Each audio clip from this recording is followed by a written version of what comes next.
ओम। आप सभी दिव्य आत्माओं को मेरा प्रणाम। शुभ संध्या। आज के इस सत्र की शुरुआत करते हैं। सर्वप्रथम भगवान के अनुग्रह को प्रणाम करते हुए, गुरुजनों के आशीर्वाद को प्रणाम करते हुए इस कार्यक्रम की शुरुआत करने जा रहे हैं।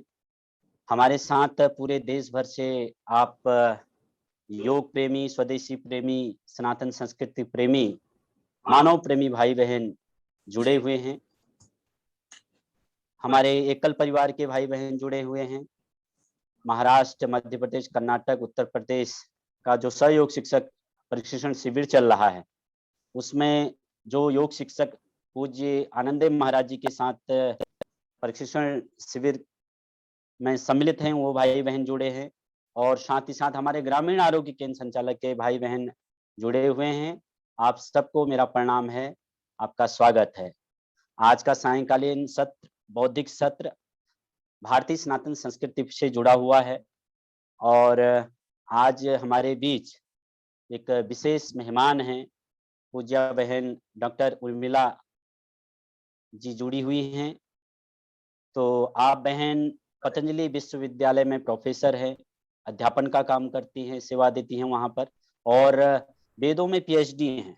जब वेदों में पीएचडी जो होगा तो आप समझ सकते हैं भारतीय जो सनातन संस्कृति, भारतीय आर्ष परंपरा के प्रति उनका कितना लगाव है और कितना गहरा चिंतन है। यह बात दर्शाता है कि कोई व्यक्ति पीएचडी वेदों में कर रहा है।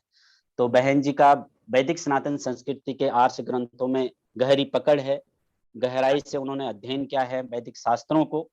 और जब पूरे संसार में आप सभी जानते हैं कोई भी पंथ समुदाय नहीं था, किसी भी पंथ का प्रादुर्भाव नहीं हुआ था, तब भारत की विचारधारा, भारत के विद्वत, भारत के सनातन संस्कृति में जन्म लेने वाले कोटि कोटि ऋषि मुनि कैसा चिंतन करते थे और कैसी दृष्टि उन्होंने वैदिक काल से आज तक दी है कि इस कर्मफल व्यवस्था के बारे में, आध्यात्मिक विद्या के बारे में, उसके बारे में डिटेल आज चिंतन होने वाला है, मनन होने वाला है, स्वाध्याय होने वाला है। तो उसके लिए पूज्य बहन जी हमारे बीच हैं। सभी हमारे कार्यकर्ताओं की ओर से, जो पूरे देश भर से आप जुड़े हुए हैं, यूपी पश्चिम से विशेषकर हमारे एकल परिवार और साथ ही साथ सहयोग शिक्षक में प्रशिक्षण में भाग लेने वाले कार्यकर्ता जुड़े हैं। आप सब की ओर से पूज्य बहन जी का हम हार्दिक स्वागत करते हैं और अभिनंदन करते हैं कि उन्होंने अपना महत्वपूर्ण अमूल्य समय दिया है और साथ ही साथ लाइव टेलीकास्ट में यहाँ कार्यालय निकाल कर हमारे लिए दिया है और साथ ही साथ लाइव टेलीकास्ट में यहाँ संचालित हो रहा है। वहाँ जो भक्त हैं वो बैठे हैं, लाइव भी इसको यहाँ बैठकर सुन रहे हैं, उनका भी स्वागत है और आप सबका भी स्वागत है। और ज्यादा देर नहीं करते हुए मैं मंच बहन जी को समर्पित करने जा रहा हूं और उनसे निवेदन करता हूं, विनती करता हूं कि इस कार्यक्रम की आप शुरुआत करें। ओम प्रणाम। प्रणाम। आप सभी महानुभावों को मैं नमन करती हूँ, प्रणाम करती हूँ। सर्वप्रथम हम परमपिता परमेश्वर को याद करते हुए अपने कार्यक्रम को आरंभ करेंगे। तो 3 बार ओम की प्रणव की ध्वनि आप मेरे साथ करेंगे। ओम।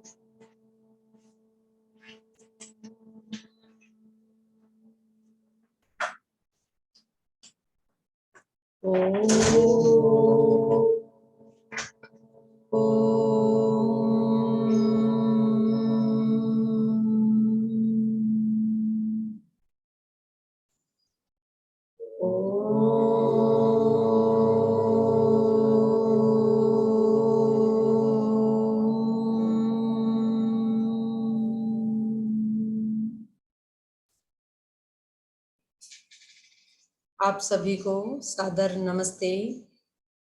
आज का जो ये अपना कार्यक्रम है, इस कार्यक्रम में कुछ विषय हमारे हैं जिन पर हमें चर्चा करनी है और मुझे बहुत अच्छा लग रहा है, बहुत खुशी हो रही है, सुख की अनुभूति हो रही है कि आज के इस भौतिक जगत में कितने लोग, आप लगभग 217 लोग अभी जुड़ चुके हैं, इतने लोग इस अध्यात्म विद्या को सुनने के इच्छुक हैं। ये भी बहुत बड़ी बात है, बहुत ही सुखद विषय है। तो मैं पूरा प्रयास करूंगी कि जो मैंने आज तक 22 साल में अनुभव किया है, सीखा है, क्योंकि मैं बचपन से ही गुरुकुलों में ही मेरी शिक्षा दीक्षा हुई है, तो इस विद्या को मैंने न केवल पढ़ा है अपितु जिया भी है। तो इसमें मेरा जो अनुभव है और जितना मैंने इसमें पाया है, उसके आधार पर मैं आपको कुछ देने का इसमें प्रयास करूंगी। वास्तव में ये जो विद्या है ये अमृत है। इस विद्या को प्राप्त करने के बाद मनुष्य के जीवन में इतना सामर्थ्य आ जाता है कि वह कठिन से कठिन दुख आने पर भी, विपरीत परिस्थिति आने पर भी नहीं घबराता है और भगवान पर विश्वास करके और भगवान का ध्यान उपासना करते हुए अपने मार्ग पर आगे बढ़ता रहता है। जीवन अधूरा है यदि अध्यात्मक जीवन में नहीं है, तो मैं ऐसा मानती हूँ कि जीवन अधूरा है। संसार के जो भोग हैं, जो शब्द स्पर्श रूप रस गंध जो विषय हैं, उनमें इतना सामर्थ्य नहीं है कि वे हमें तृप्ति दे सकें, सुख दे सकें, शांति दे सकें। संसार का सुख क्षणिक सुख होता है और हम जो आत्माएं हैं, हमें जो सुख चाहिए वो 100% शुद्ध चाहिए और वो निरंतर चाहिए। थोड़े सुख से हमारी पूर्ति नहीं होती है, इसलिए उपनिषद भी कहती है यो वै भूमा तत्सुखम, जो अधिक है, भूमा है, वही सुख है और उसी से हमारी तृप्ति होती है। जैसे आप बाजार जाते हैं सामान खरीदने, तो हम कितना ध्यान रखते हैं, आप और हम, कि भाई 100% शुद्ध सामान चाहिए। ठीक इसी प्रकार जिस ज्ञान से, जिस विद्या से हमारा जीवन चलना है, उसके प्रति भी हमें ध्यान रखना चाहिए कि हमें 100% शुद्ध ज्ञान को, शुद्ध ज्ञान को ही ग्रहण करना चाहिए और उसके लिए हमें समय भी लगाना चाहिए। हम अपने व्यापार आदि कार्यों में कितना समय लगाते हैं? जो भी हम व्यापार आदि कार्य करते हैं, उनका हमारा उद्देश्य होता है इस स्थूल शरीर को चलाना। इस स्थूल शरीर से आगे सूक्ष्म शरीर भी आता है, जिसमें हमारी मन, बुद्धि, इंद्रियां आती हैं और उससे भी परे आत्म तत्व आता है जो अजर अमर है। तो ये स्थूल शरीर हमारा अनित्य है। इस अनित्य के ऊपर ही हम अपना सारा समय खर्च न करें। कुछ समय हम अपने जो नित्य तत्व है, हम आत्म तत्व हैं, जिसको जानने से ही हमारा पूर्ण कल्याण होना है, उसको समझने जानने के लिए हमें समय लगाना चाहिए और आप सब लोग लगा भी रहे हैं समय। यह सब देख करके मुझे संतुष्टि हो रही है। तो हम अपने मुख्य विषय पर आते हैं। पहला हमारा जो विषय है वह है भगवान की कर्म फल व्यवस्था। परमात्मा की कर्म फल व्यवस्था क्या है? ये बहुत ही महत्वपूर्ण विषय है, क्योंकि यदि इस विषय में हमें संशय है या गलत ज्ञान है, तो हम अपने कर्मों को सही प्रकार से नहीं कर पाएंगे। जब ये बात दिमाग में हम स्पष्ट कर लेंगे शास्त्रों के आधार पे, प्रमाणों के आधार पर, तर्क के आधार पर कि भगवान की कर्म फल व्यवस्था क्या है, तो हमारे जीवन में एक विशेष परिवर्तन आएगा। हम फिर भगवान के बताए हुए नियमों के आधार पर ही जीवन को जिएंगे। तो इस पहले तो भगवान पर ही विश्वास होना चाहिए कि भगवान नाम की कोई चीज है या नहीं है। इस पे ही थोड़ी सी चर्चा कर लेते, क्योंकि फिर उसके बाद ही उसकी कर्म फल व्यवस्था पे हमें विश्वास होगा। तो देखिए, जब तक कोई कर्ता नहीं होता है तब तक क्रिया भी नहीं होती है। आपको ब्रह्मांड में सर्वत्र क्रिया दिखाई देती है, तो इसका मतलब सब जगह कर्ता भी है। आपने जो अपनी सामान्य ज्ञान की बुक होती हैं, उनमें आप पढ़ते हैं कि भाई जो है बल्ब का आविष्कार किसने किया, ट्यूबलाइट का आविष्कार किसने किया, विद्युत का आविष्कार किसने किया। तो कहीं आपने पढ़ा हो कि सूर्य का आविष्कार किसने किया, चंद्रमा का आविष्कार किसने किया, तो किसी का भी नाम नहीं होता है व्यक्ति का। इसका मतलब किसी व्यक्ति की रचनाएं नहीं है। पृथ्वी का आविष्कार किसने किया? पृथ्वी, सूर्य, चंद्रमा, नक्षत्र आदि।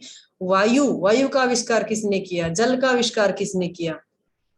तो ये आपको कहीं भी इनका उत्तर नहीं मिलता है। तो इसका सीधा सा उत्तर है कि जब मनुष्यों के नाम नहीं है, तो इसका मतलब ये किसी अदृश्य शक्ति ने ही बनाए हैं और वो अदृश्य शक्ति है परमात्मा।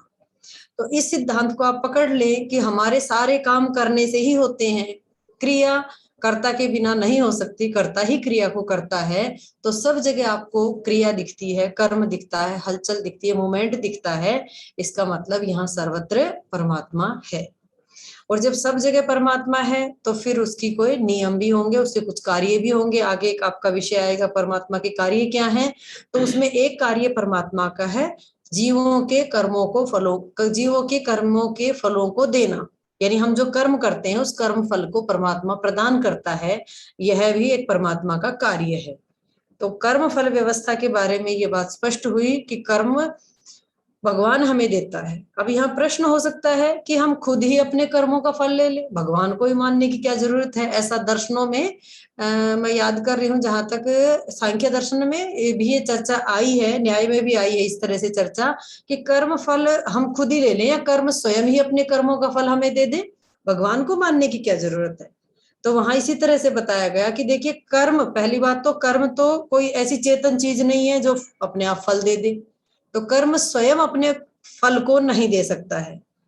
दूसरी बात रही कि हम स्वयं अपने अपने कर्मों का फल ले ले, ये भी ठीक नहीं है, क्योंकि कोई भी व्यक्ति कितना ही बुरा कर्म करे फल सभी अच्छा ही भोगना चाहते हैं।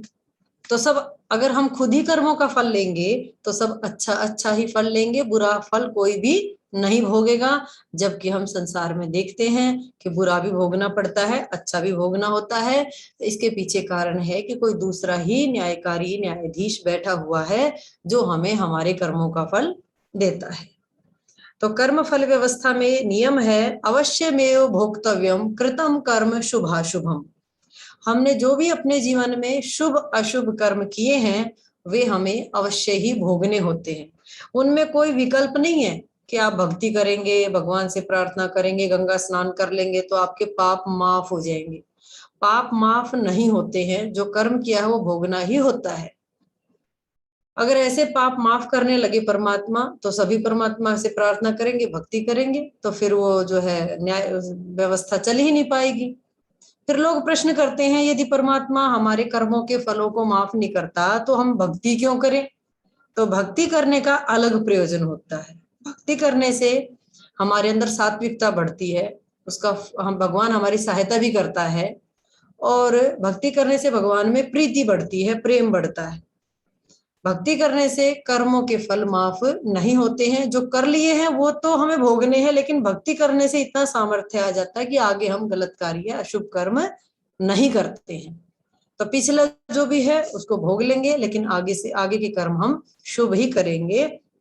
कर्मों का फल अवश्य भोगना ही होता है। देखिए कहा जाता है यथा धेनु सहस्रेषु वत्सो मातरम अनुधावती तथा कृतम कर्म कर्तारम अनुगच्छति।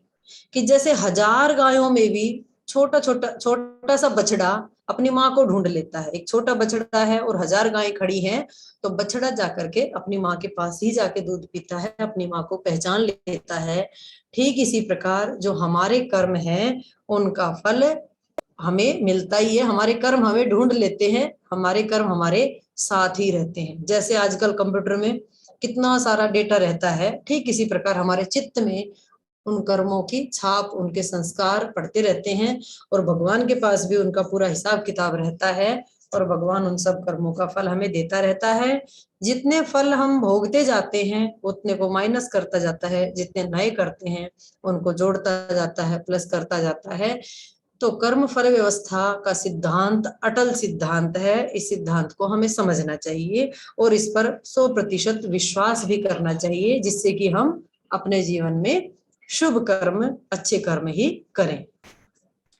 अब प्रश्न आता है कि कर्म हम कहाँ कहाँ से करते हैं। तो कर्म हम 3 स्थानों से करते हैं, शारीरिक, वाचिक और मानसिक। हम शरीर से कर्म करते हैं, ये तो सबको दिखता है, समझ में आता है। शरीर से होने वाली क्रियाएं, स्थूल क्रियाएं होती हैं, वो सबको दिखती हैं।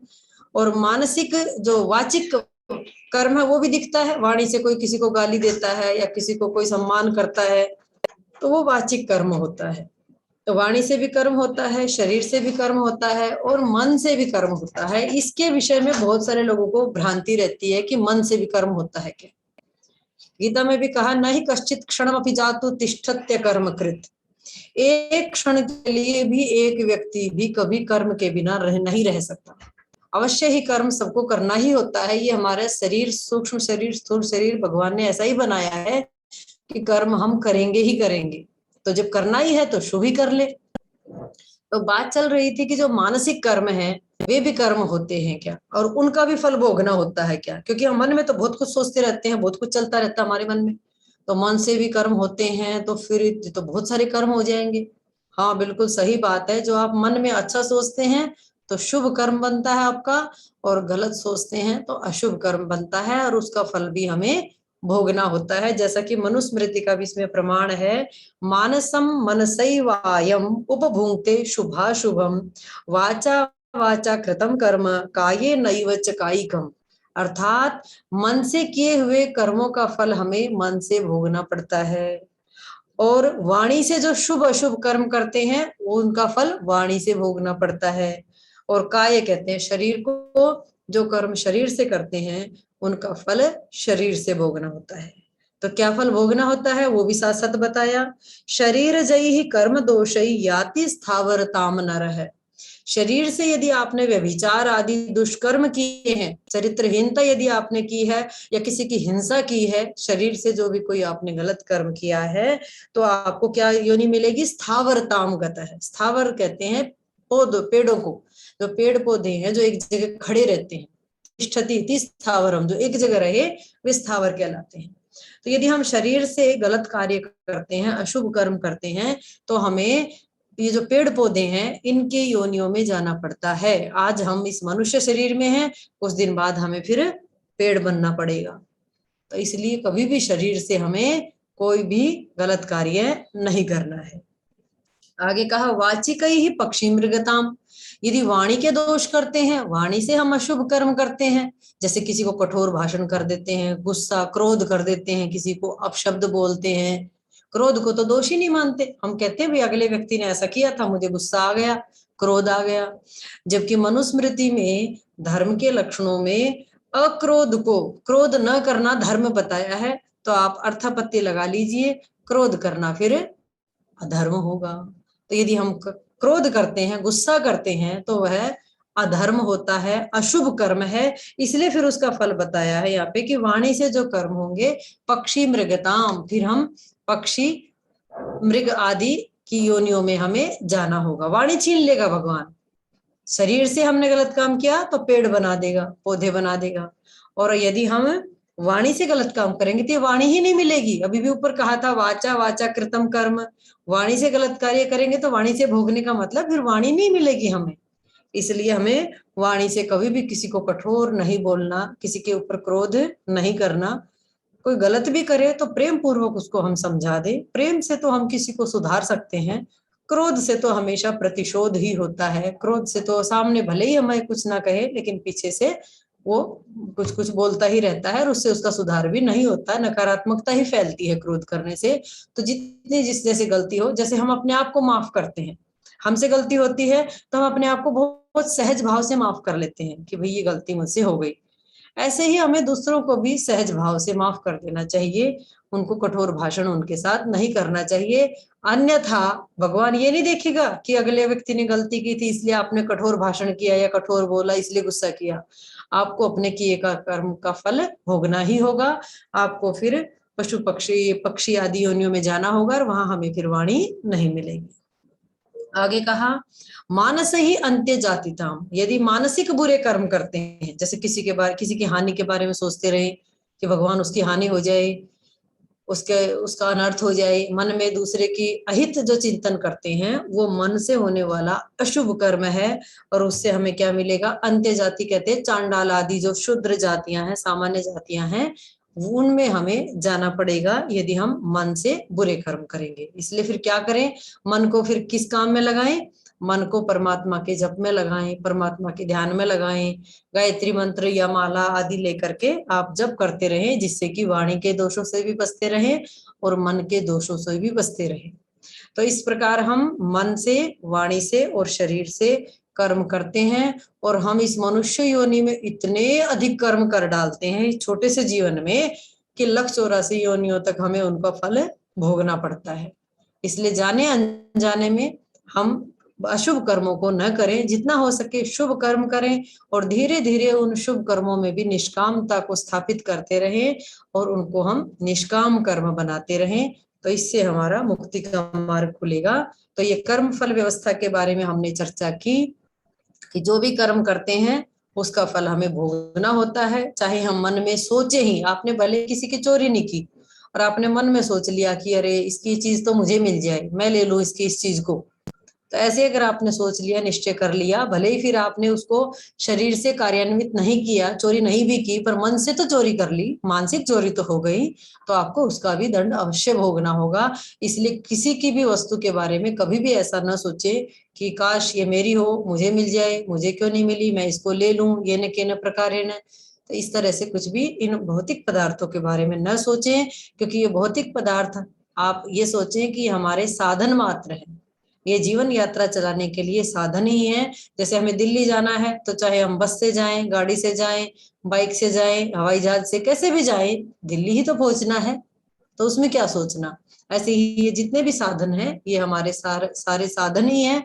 इनको हम कभी भी साध्य न बनाएं और कभी भी हम अपने पास जितना है उसी में हम संतुष्ट रहें और भगवान की इस कर्म फल व्यवस्था पर 100% विश्वास करें। तो इस प्रकार कर्म फल व्यवस्था के बारे में वेद दर्शन उपनिषदों का यही सार है। अवश्यमेव भोक्तव्यम कृतम कर्म शुभाशुभम। आपने जो भी कोई शुभ अशुभ कर्म किया है उसका फल आपको अवश्य ही भोगना ही है। इसलिए हम अपने व्यापार में, दुकान में, कहीं भी आप कार्य करें, वहां आप बड़ी ईमानदारी के साथ अपने कार्यों को करें, उससे आपका और अच्छा कार्य चलेगा। प्रारंभ में ऐसा लगेगा कि भी बड़ी हानि हो रही है, आज तो कलयुग है, झूठ बोलने से ही काम चलेगा, ऐसा कुछ नहीं है। जीवन चलेगा, बहुत अच्छा चलेगा, धीरे धीरे लोगों का विश्वास बढ़ेगा। तो ईमानदारी से ही काम करने चाहिए। एक बार महर्षि जी से किसी जुलाहे ने पूछा कि भगवान मेरी मुक्ति का क्या मार्ग है, तो उन्होंने यही उत्तर दिया कि आप जो कार्य कर रहे हैं उसको आप ईमानदारी से करें, पूरी पूर्ण ईमानदारी के साथ अपने काम को करें, तो उसी में आपके मुक्ति का मार्ग खुलेगा। तो हम सब की, हम भले ही कितनी भक्ति करते रहें और व्यवहार काल में यदि हमारे यम नियमों का पालन नहीं है, असत्य का पालन, छल कपट आदि हम करते हैं, तो फिर वो व्यर्थ है हमारी सारी भक्ति, उसका कोई फल, उसका कोई मतलब नहीं है। तो व्यवहार काल की उपासना, व्यवहार काल की भक्ति यही है। बहुत सारे लोग कहते कि हमें समय नहीं मिलता जी उपासना का, ध्यान का, तो व्यवहार काल की यही उपासना है, यही भक्ति है, यही ध्यान है कि आप 100% परमात्मा के नियमों को माने, उसके आज्ञाओं का पालन करें, सबके साथ प्रीति पूर्वक यथा योग्य व्यवहार करें। तो ये जो प्रथम विषय था हमारा भगवान की कर्म फल व्यवस्था, इस पे हमने चर्चा की। थोड़ा थोड़ा सा विषयों को ले लेते हैं, फिर आपके प्रश्नोत्तर भी लेने हैं, प्रश्न भी लेने हैं, प्रश्नोत्तर सत्र भी चलेगा। तो अगला हमारा विषय है ईश्वर का स्वरूप क्या है, ईश्वर का क्या स्वरूप है। क्योंकि आज हर मत संप्रदाय में ईश्वर का स्वरूप अलग अलग बताया जाता है, सबके अपने भगवान हैं। तो अब ऐसे में जो सामान्य मनुष्य है, जिसने वेद दर्शन उपनिषद आदि नहीं पढ़े हैं, वो फिर संशय में पड़ जाता है कि असली ईश्वर का स्वरूप क्या है, वास्तव में ईश्वर कैसा है, क्या उसका स्वरूप है। क्योंकि भगवान के स्वरूप को जाने बिना भगवान से प्रेम भी नहीं कर सकते, भक्ति भी नहीं कर सकते। जिसकी भक्ति करनी है, जिसको समर्पण करना है, जिसको प्राप्त करना है, उसके स्वरूप को समझना भी अत्यंत आवश्यक है। तो हम वेदों के दर्शनों के आधार पर और अपने अनुभव के आधार पर भगवान के स्वरूप को समझने का प्रयास करेंगे। यजुर्वेद के 40वें अध्याय का प्रथम मंत्र है ओम ईशावास्यमिदं सर्वम यत् किंच जगत्याम जगत। कहते हैं भगवान इस सारे जगत में व्यापक है, दुनिया का एक कण भी ऐसा नहीं जिसमें ईश्वर न हो। तो वेद का जो मंत्र है यानी शब्द प्रमाण है, वह कहता है कि भगवान सर्वव्यापक है और भगवान न्यायकारी है, इसलिए त्याग पूर्वक हमें भोग करना है। तो भगवान न्यायकारी है, तो उस न्याय कब कर सकता है, हमें थोड़ा ये विचार करना है कि कोई भी व्यक्ति अगर पूरा न्याय करना चाहता है तो कब कर सकता है, जब वह घटना को ठीक ठीक देखे, तभी उस घटना को पूरा उन दो व्यक्तियों का न्याय कर सकता है। तो भगवान न्यायकारी है, इसका मतलब वह सर्वव्यापक भी है, क्योंकि न्याय करने के लिए उसको सब जगह होना जरूरी है। सब जगह होगा तभी सारी घटनाओं को देखेगा और तभी वह सबका न्याय कर पाएगा। तो न्यायकारी होने के लिए सर्वव्यापक होना आवश्यक है। और ये भी एक नियम है कि सर्वव्यापक, सर्वव्यापक का मतलब सब जगह होना। सर्वव्यापक वही वस्तु हो सकती है, वही चीज हो सकती है जो निराकार हो। साकार चीज कभी भी सर्वव्यापक नहीं हो सकती है। साकार चीज तो एक देशी होती है। अपने शरीर को देख लीजिए, हमारा शरीर आकारवान है तो एक जगह पर ही रहता है। अभी हम यहाँ हैं हरिद्वार में, तो हम दिल्ली में नहीं है। दिल्ली में होंगे तो यहाँ नहीं होंगे। तो जो भी कोई साकार वस्तु होती है वह एक देशी होती है, एक स्थान पे रहने वाली होती है। जो निराकार होता है वही सर्वव्यापक हो सकता है। अब रही बात भगवान न्याय करता है, तो न्याय करने के लिए ज्ञान की भी अपेक्षा है। कोई किस कर्म का कितना फल देना है, कब देना है, ये सारा नॉलेज भी उसको होना चाहिए। तो इसलिए भगवान के पास बहुत सारा ज्ञान भी है, इसलिए उसको सर्वज्ञ कहते हैं। योग दर्शनकार कहते हैं तत्र निरतिशयम सर्वज्ञ बीजम। सर्वज्ञ बीजम अर्थात सर्वज्ञता का बीज जो ज्ञान है वह परमात्मा में निरतिशय है, अर्थात सबसे अधिक है। दुनिया में इतना ज्ञान किसी के पास भी नहीं है जितना भगवान के पास है, क्योंकि वो अकेला ही सारी दुनिया की व्यवस्था चलाता है, संसार बनाता है, हर चीज को बनाता है। तो ज्ञान में कहो सबसे आगे है भगवान, बल में सबसे आगे है। तो उसके पास ज्ञान भी है और शक्ति भी है। न्याय तभी कर सकता है जब उसके पास शक्ति हो। तो वेद के अनुसार, दर्शनों के अनुसार हमें अपने अनुभव के आधार पे कह सकती हूँ कि परमात्मा सर्वव्यापक है, निराकार है और दयालु है, न्यायकारी है, सर्वशक्तिमान है, सर्वज्ञ है। ये परमात्मा के गुण हैं। अगर हम परमात्मा को एक देशी माने या साकार माने, तो जैसे साकार वस्तु के जो धर्म है, जैसे हमारे शरीर में रोग भी आता है, क्षीणता भी आती है, बुढ़ापा भी आता है, ऐसे ही फिर भगवान को भी अगर साकार मानेंगे, भगवान में भी ये सारी समस्याएं आएंगी। और फिर एक जगह रह करके सारी व्यवस्था भी वो नहीं देख पाता है, इसलिए उसको सर्वव्यापक कहा जाता है। तो ईश्वर का ये स्वरूप हुआ कि ईश्वर न्यायकारी है, सर्वव्यापक है, सर्वज्ञ है, दयालु है, हम सबका हितैषी है। आगे अगला प्रश्न है अपना तीसरा, ईश्वर का कार्य क्या है। कि जैसे हम सबके कार्य, हम व्यस्त रहते हैं पूरे दिन, हमारे पास समय नहीं होता है, तो भगवान के पास कितने कार्य हैं हमारी अपेक्षा।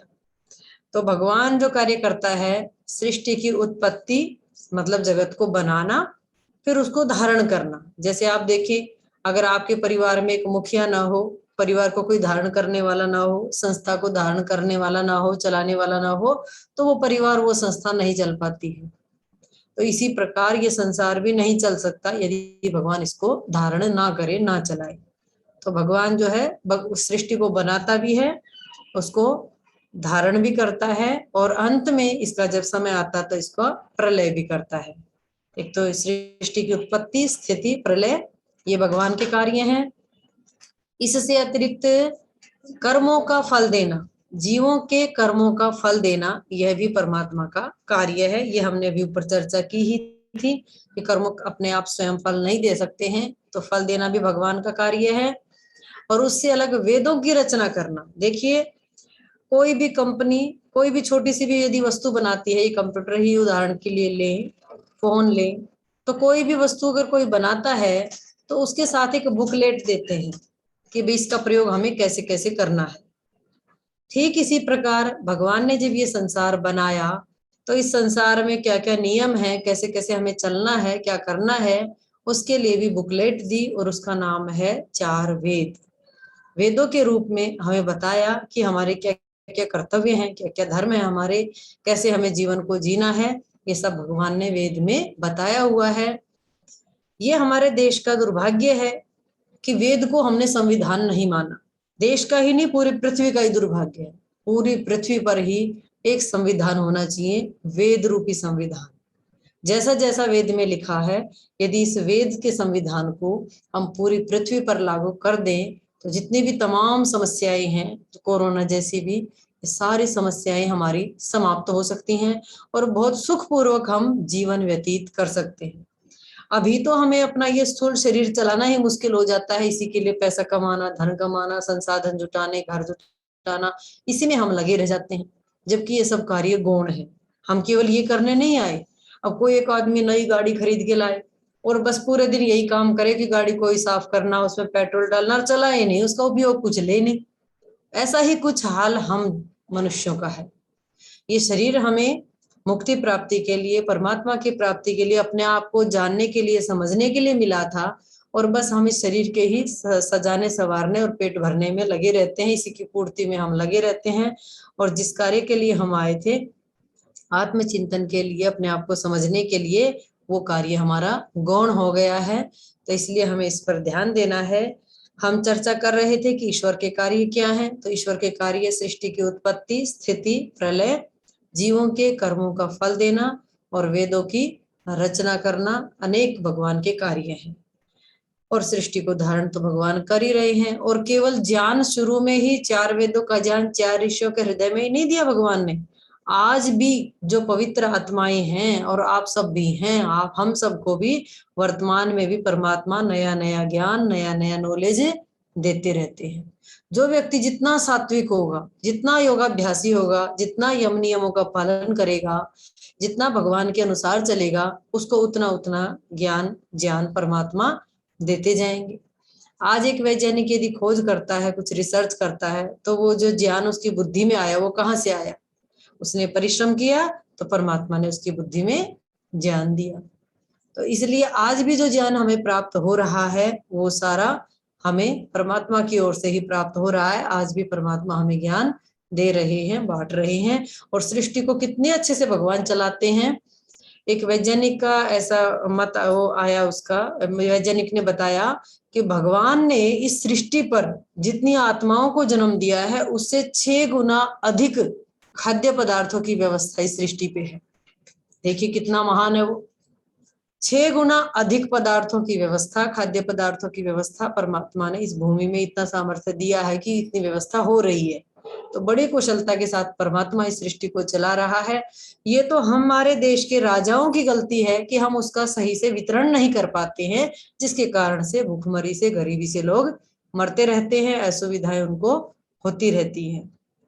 यदि कोई वेद पढ़ा हुआ, दर्शन उपनिषद पढ़ा हुआ, और न केवल पढ़ा हुआ, इन वेदों को, दर्शनों को, उपनिषदों को अपने जीवन में जीने वाला व्यक्ति यदि प्रधानमंत्री, मुख्यमंत्री बने और उसके अनुसार व्यवस्था चले, तो ये सारी विषमताएं समाप्त हो सकती हैं और पूरी पृथ्वी पर एक छत्र साम्राज्य हो सकता है। और होगा भी धीरे धीरे। पूज्य स्वामी जी महाराज इस तरफ प्रयास कर भी रहे हैं। छोटे छोटे बीज, छोटे छोटे बच्चों को तैयार कर रहे हैं यहाँ गुरुकुल में, कि जिससे कि ये स्वप्न भी हमारा साकार हो। और भगवान का ये जो आदेश है, भगवान की जो आज्ञा है, कृण्वन्तो विश्वम आर्यम, कि हम पूरे विश्व को आर्य बनाएं, पूरे विश्व में हम इन अच्छाइयों का प्रचार प्रसार करें, सब अपने लक्ष्य को समझें, भौतिक साम्राज्य की तरफ हमारी दौड़ न हो। जैसे राम और भरत में एक राज्य को लेकर गेंद की तरह उछाल रहे थे दोनों भाई। वो कह रहा था आप लो, ले लो, वो कहते थे नहीं आप लो, आप लो। और आज का समाज कैसा है कि मुझे मिल जाए, मुझे मिल जाए। तो जिसके पास ये शुद्ध ज्ञान आता जाएगा ना, उसके लिए भौतिक पदार्थ कुछ भी नहीं होंगे, उसको भौतिक जगत में उतना आकर्षण नहीं होगा और वो पूरी पवित्रता के साथ अपना जीवन जीता रहते हैं, जीते जाते हैं। और स्वाभाविक रूप से उनकी ऐसी प्रवृत्ति हो जाती है कि उनको फिर ये संसार के भौतिक आकर्षण प्रभावित नहीं करते हैं।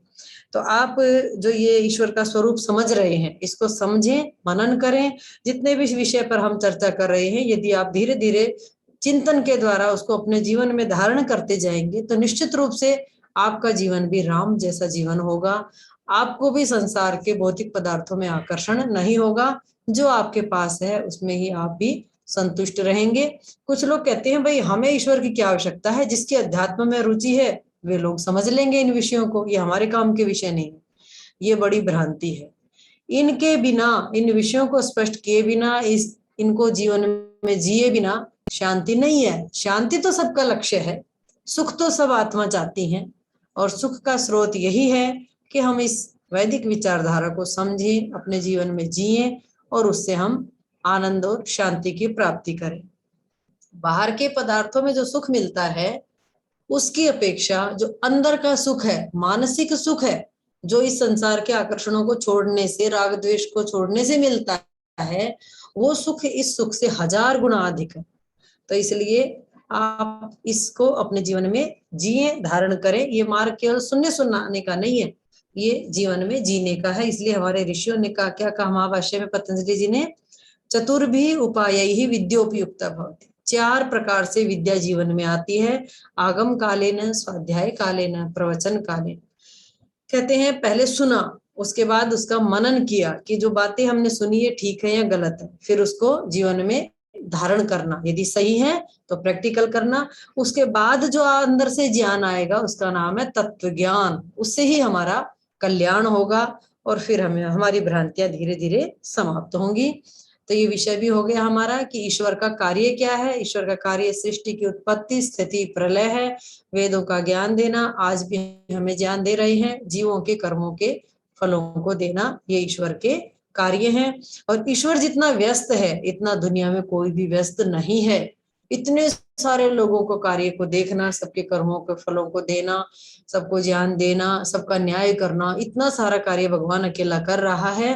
तो भगवान इतना सब कुछ करते हुए भी कोई सोचेगा भगवान को टेंशन नहीं होती क्या इतना काम करने में, और बार बार सृष्टि बनाता हमारे कल्याण के लिए, हम फिर संसार में फंस जाते हैं।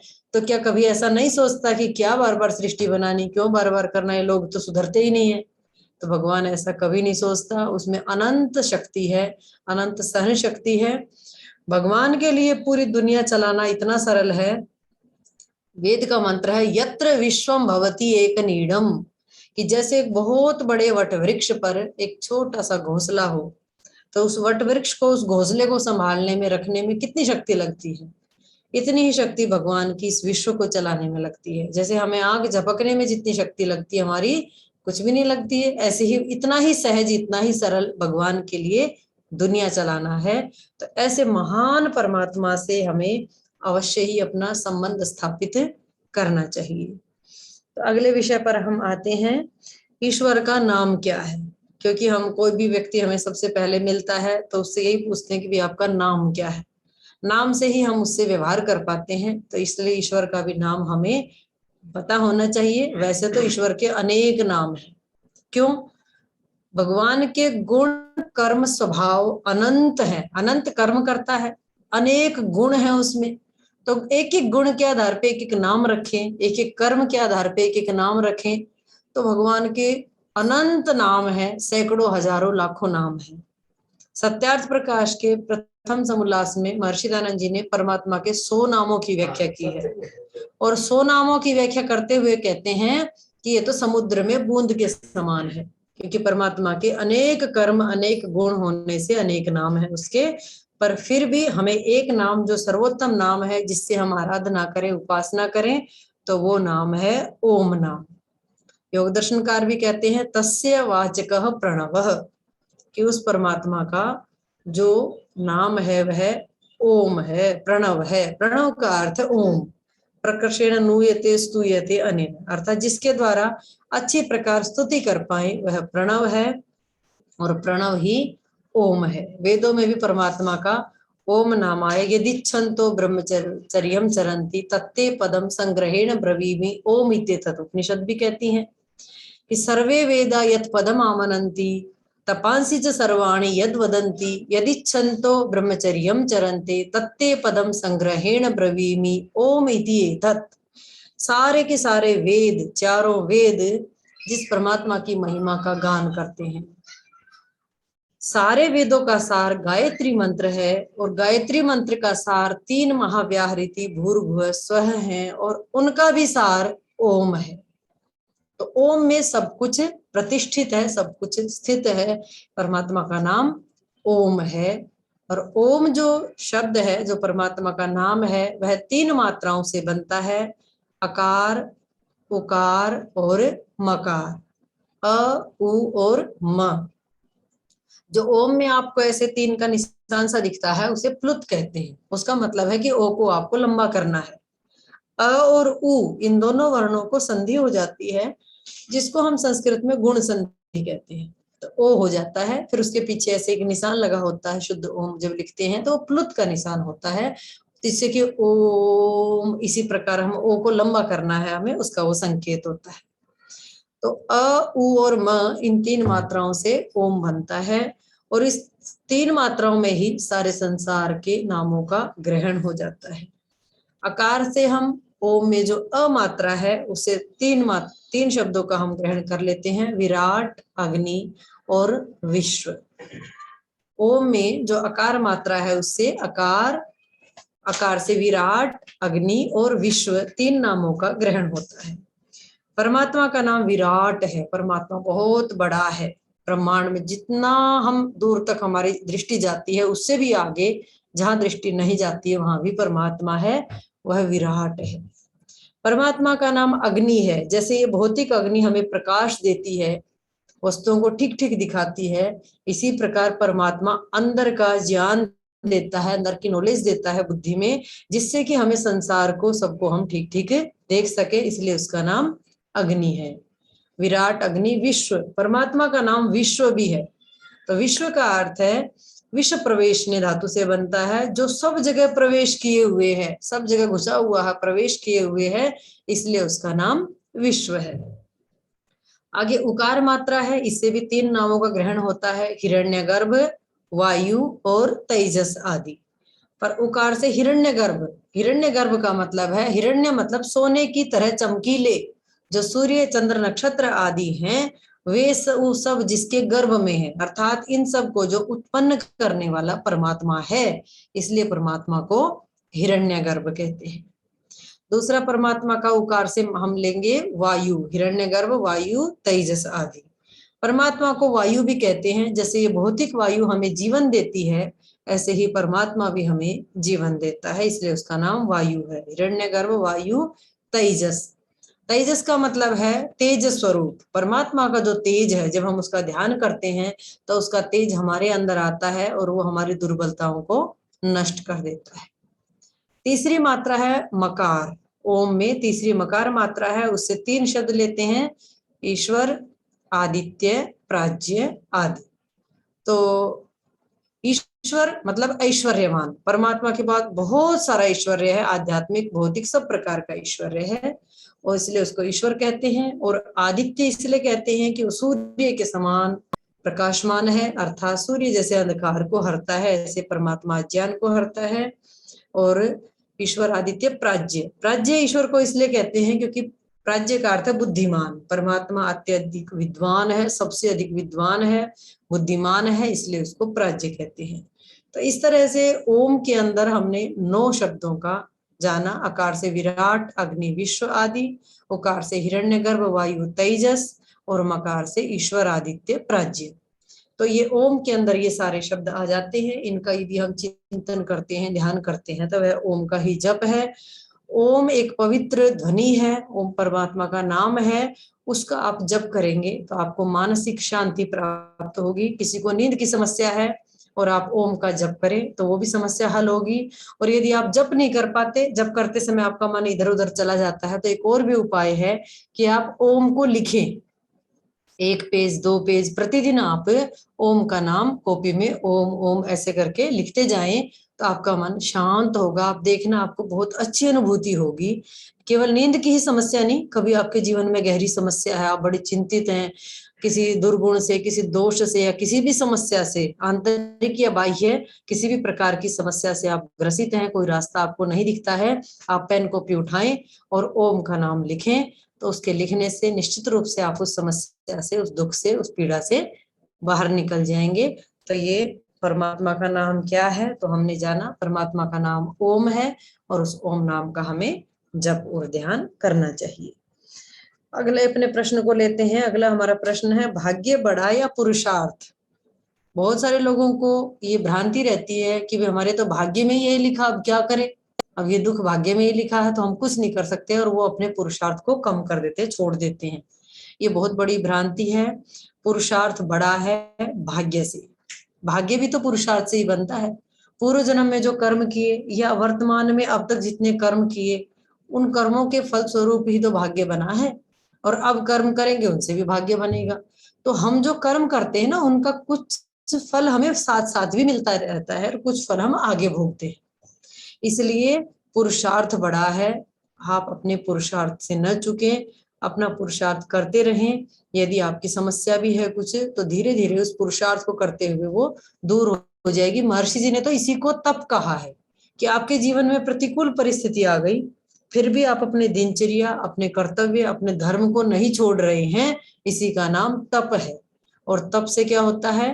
कायेंद्रिय सिद्धि अशुद्धि क्षयात् तपसः, योग दर्शन में लिखा हुआ है।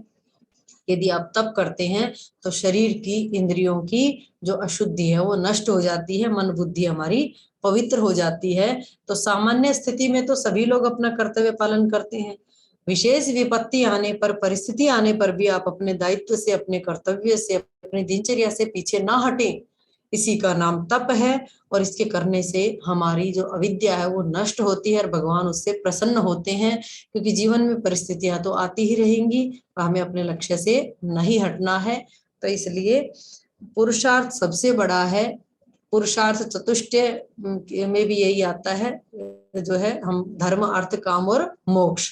तो पुरुषार्थ का अर्थ तो हम यहाँ खैर परिश्रम ही लेते हैं, मेहनत करना, परिश्रम करना, कर्तव्य पालन करना, यही हमारा धर्म है। तो भाग्य को भी हरा सकते हैं हम पुरुषार्थ के बल पर। और एक व्यक्ति भाग्य में बहुत कुछ है लेकिन पुरुषार्थ नहीं करता तो वो नीचे आके गिर सकता है। इसलिए वर्तमान जीवन हमें पुरुषार्थ के लिए मिला है, और भाग्य बड़ा होता, पुरुषार्थ नहीं होता तो ये जीवन तो व्यर्थ था हमारा। फिर ये जीवन क्या मिला? केवल फल भोगने के लिए है। तो हमारा जीवन फल भोगने के लिए भी है, कर्म करने के लिए भी है। और फल भी कई बार ऐसी भी भ्रांतियां होती हैं, हम कोई हमारे साथ अन्याय कर दे तो हम सोचेंगे कि हमारे भाग्य में लिखा है, जबकि ऐसा नहीं होता है, वो दूसरे का अन्याय हो रहा होता है, उस अन्याय का हमें सामना करना होता है, उसका हमें जैसे भी जिस भी उपाय से उसका परिहार करना है, उसको हटाना है उस तो अन्याय को। लेकिन ना भी हटे तो भी अपने पुरुषार्थ करते चलना है। तो सब कुछ अपने ऊपर नहीं लेना कि आज मैं जहां खड़ा हूं, जिस परिस्थिति में हूं, जो दुख है, जो समस्याएं हैं, वो सब मेरे कारण ही है, ऐसा भी नहीं है। समाज में अगर ऐसा हो तो अन्याय नाम की तो चीज ही ना हो, फिर अन्याय किसे कहेंगे? यदि आप अपनी परिस्थिति से ही जहां हो वहां खड़े हो तो इसका मतलब समाज में अन्याय है ही नहीं कुछ भी, आप अपना ही कर्म का फल भोग रहे हो। तो ऐसा नहीं है, बहुत कुछ हमारे ऊपर समाज से, परिवार से या इधर उधर से, रिश्तेदारों से अन्याय भी होते हैं, और अन्यायों को हम अपना भाग्य मान करके चुपचाप बैठ जाते हैं, वो बिल्कुल गलत है। हमें पुरुषार्थ करते रहना चाहिए और धीरे धीरे उन अन्यायों का भी सामना करना चाहिए जितना हम कर सकें। बाकी अपनी मेहनत करते रहें, एक दिन हमारा जो पुरुषार्थ है वो रंग लाएगा और हम उन परिस्थितियों से, उन चीजों से बाहर निकलेंगे। तो ये हमारा हो गया भाग्य बड़ा या पुरुषार्थ। तो इसका उत्तर हुआ कि पुरुषार्थ बड़ा है, भाग्य छोटा है। आगे है हमारा प्रश्न, क्या पुनर्जन्म होता है, और पुनर्जन्म होता है तो उसका क्या प्रमाण है? देखिए, पुनर्जन्म होता है, पहली बात तो ये इसी बात से सिद्ध है कि जितने भी बच्चे जन्म लेते हैं, कुछ सामान्य परिवार में लेते हैं, कुछ मध्यम परिवार में, कुछ उत्तम परिवार में जन्म लेते हैं। यदि कर्म ये ना होता हो, पुनर्जन्म ना होता हो, पिछले उन्होंने जन्म में कुछ कर्म ना किए हो, पुनर्जन्म और कर्म फल व्यवस्था दोनों मिक्स हो जाएंगे विषय, तो फिर ऐसा क्यों हुआ? सबको अच्छे ही परिवार में जन्म मिलना चाहिए। पुनर्जन्म ना होता तो उन बच्चों ने जो कि एक सामान्य परिवार में, गरीब परिवार में जन्म ले रहे हैं, उनका कारण बताना पड़ेगा हमें कि भगवान ने ऐसा क्यों किया कि कुछ को अच्छे परिवार में सुख सुविधाओं में जन्म दे दिया, कुछ को बिल्कुल सामान्य परिवार में दिया। तो उसका उत्तर यही है कि उन्होंने पीछे कर्म किए हुए हैं। जब पीछे कर्म किए हुए हैं तो इसका मतलब उन कर्मों के फलस्वरूप उनको अपने अपने कर्मों के फलस्वरूप अलग अलग परिवार में जन्म मिला है। तो ये तो सामान्य ही आप तर्क लगाएं, थोड़ा सा भी सोचें कि अगर कर्म फल व्यवस्था ना हो और पुनर्जन्म ना हो तो फिर सबका जन्म एक जैसे परिवार में होना चाहिए, सबको एक जैसी सुविधाएं प्राप्त होनी चाहिए, नहीं तो भगवान अन्यायकारी हो जाएगा। तो इसका उत्तर यही है कि पिछले जन्म में जो कर्म किए थे उसके फल स्वरूप ही सबको अपने कर्मों के अनुसार जन्म मिल रहा है। पहली बात तो हमने ऐसे समझा इसको। दूसरी बात आप देखें, एक ही कक्षा में 100 विद्यार्थी पढ़ रहे हैं, 50 विद्यार्थी पढ़ रहे हैं, एक ही गुरु पढ़ा रहा है, एक ही विषय पढ़ा रहा है, सबको समान रूप से पढ़ा रहा है। उसके बावजूद कुछ विद्यार्थी उसमें से पूरा का पूरा पकड़ लेते हैं, ग्रहण कर लेते हैं, कुछ विद्यार्थी आधा ही पकड़ पाते हैं, और कुछ उससे भी कम, और कुछ को कुछ समझ में ही नहीं आता है। तो ये बुद्धि का अंतर हो रहा है सबके पास। ये क्यों है बुद्धि का अंतर?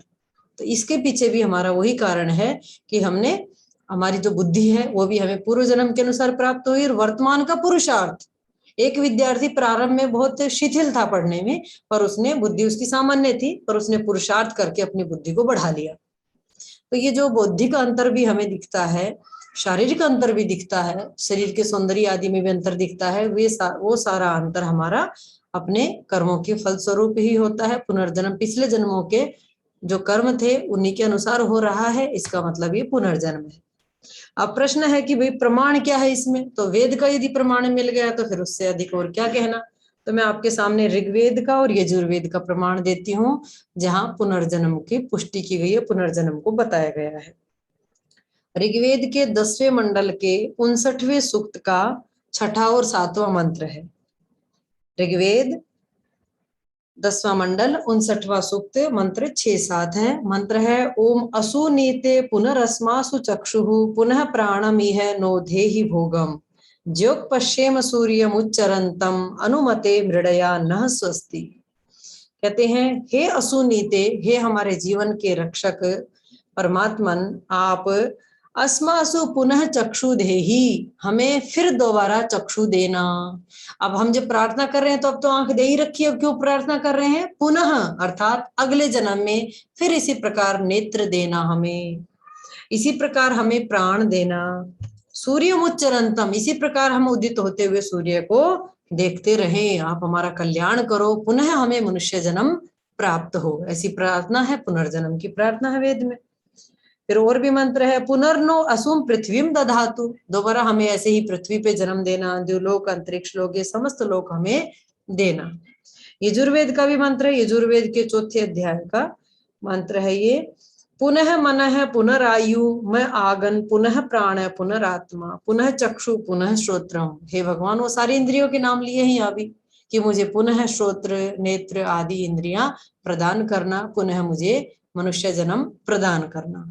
तो देखिए कितना साफ साफ शब्दों में वेद के, ऋग्वेद के और यजुर्वेद के मंत्र में पुनर्जन्म की पुष्टि की गई है। पुनर्जन्म का प्रमाण हमें वेद से प्राप्त होता है, और हम अगर अपनी बुद्धि से तर्क से सोचते हैं तब भी पुनर्जन्म सिद्ध होता है कि जो, और सांख्य का भी सूत्र है विचित्र भोगानुपपत्ति, अगर ये कर्म फल व्यवस्था और पुनर्जन्म ना हो तो जो विचित्र अर्थात विविध भोग दिखते हैं, कुछ सुखी हैं कुछ दुखी हैं, कुछ पूर्ण सब अंग हैं, किसी के पास कोई विकलांग है, कोई अंधा है, कोई लंगड़ा है, ये जो भिन्नताएं हैं ये सारी हमारी पुनर्जन्म को सिद्ध करती हैं। तो इसलिए पुनर्जन्म में वेद का प्रमाण अपने पास है और पुनर्जन्म पे भी विश्वास करना चाहिए, तभी हम अपने इस जीवन को भी अच्छी प्रकार व्यतीत कर सकते हैं। अगला अपना प्रश्न है मुक्ति स्वर्ग और मोक्ष क्या है। देखिए मुक्ति स्वर्ग एक ही है, मुक्ति कहें मोक्ष कहें स्वर्ग कहें एक ही है। यज्ञ इसके प्रकरण में भी शतपथ ब्राह्मण आदि में आता है स्वर्ग कामो यजेत, स्वर्ग की कामना करने वाला व्यक्ति यज्ञ करे।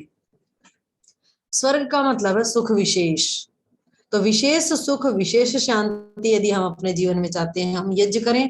तो स्वर्ग का अर्थ भी मोक्ष ही है, या फिर स्वर्ग का अर्थ आपको ऐसे लेना है कि बहुत सुविधाएं बहुत वैसा हो, तो स्वर्ग का अर्थ फिर होगा इस पृथ्वी पर ही जो अच्छी सात्विक आत्माएं हैं, जो अपना सार प्रकार की सुविधाओं से युक्त जीवन जीते हैं और धार्मिक कर्म करते हैं, वे सब स्वर्ग भोग रहे हैं। और जो पशु पक्षी आदि योनियों में जो आत्माएं हैं वे सब नरक भोग रहे हैं।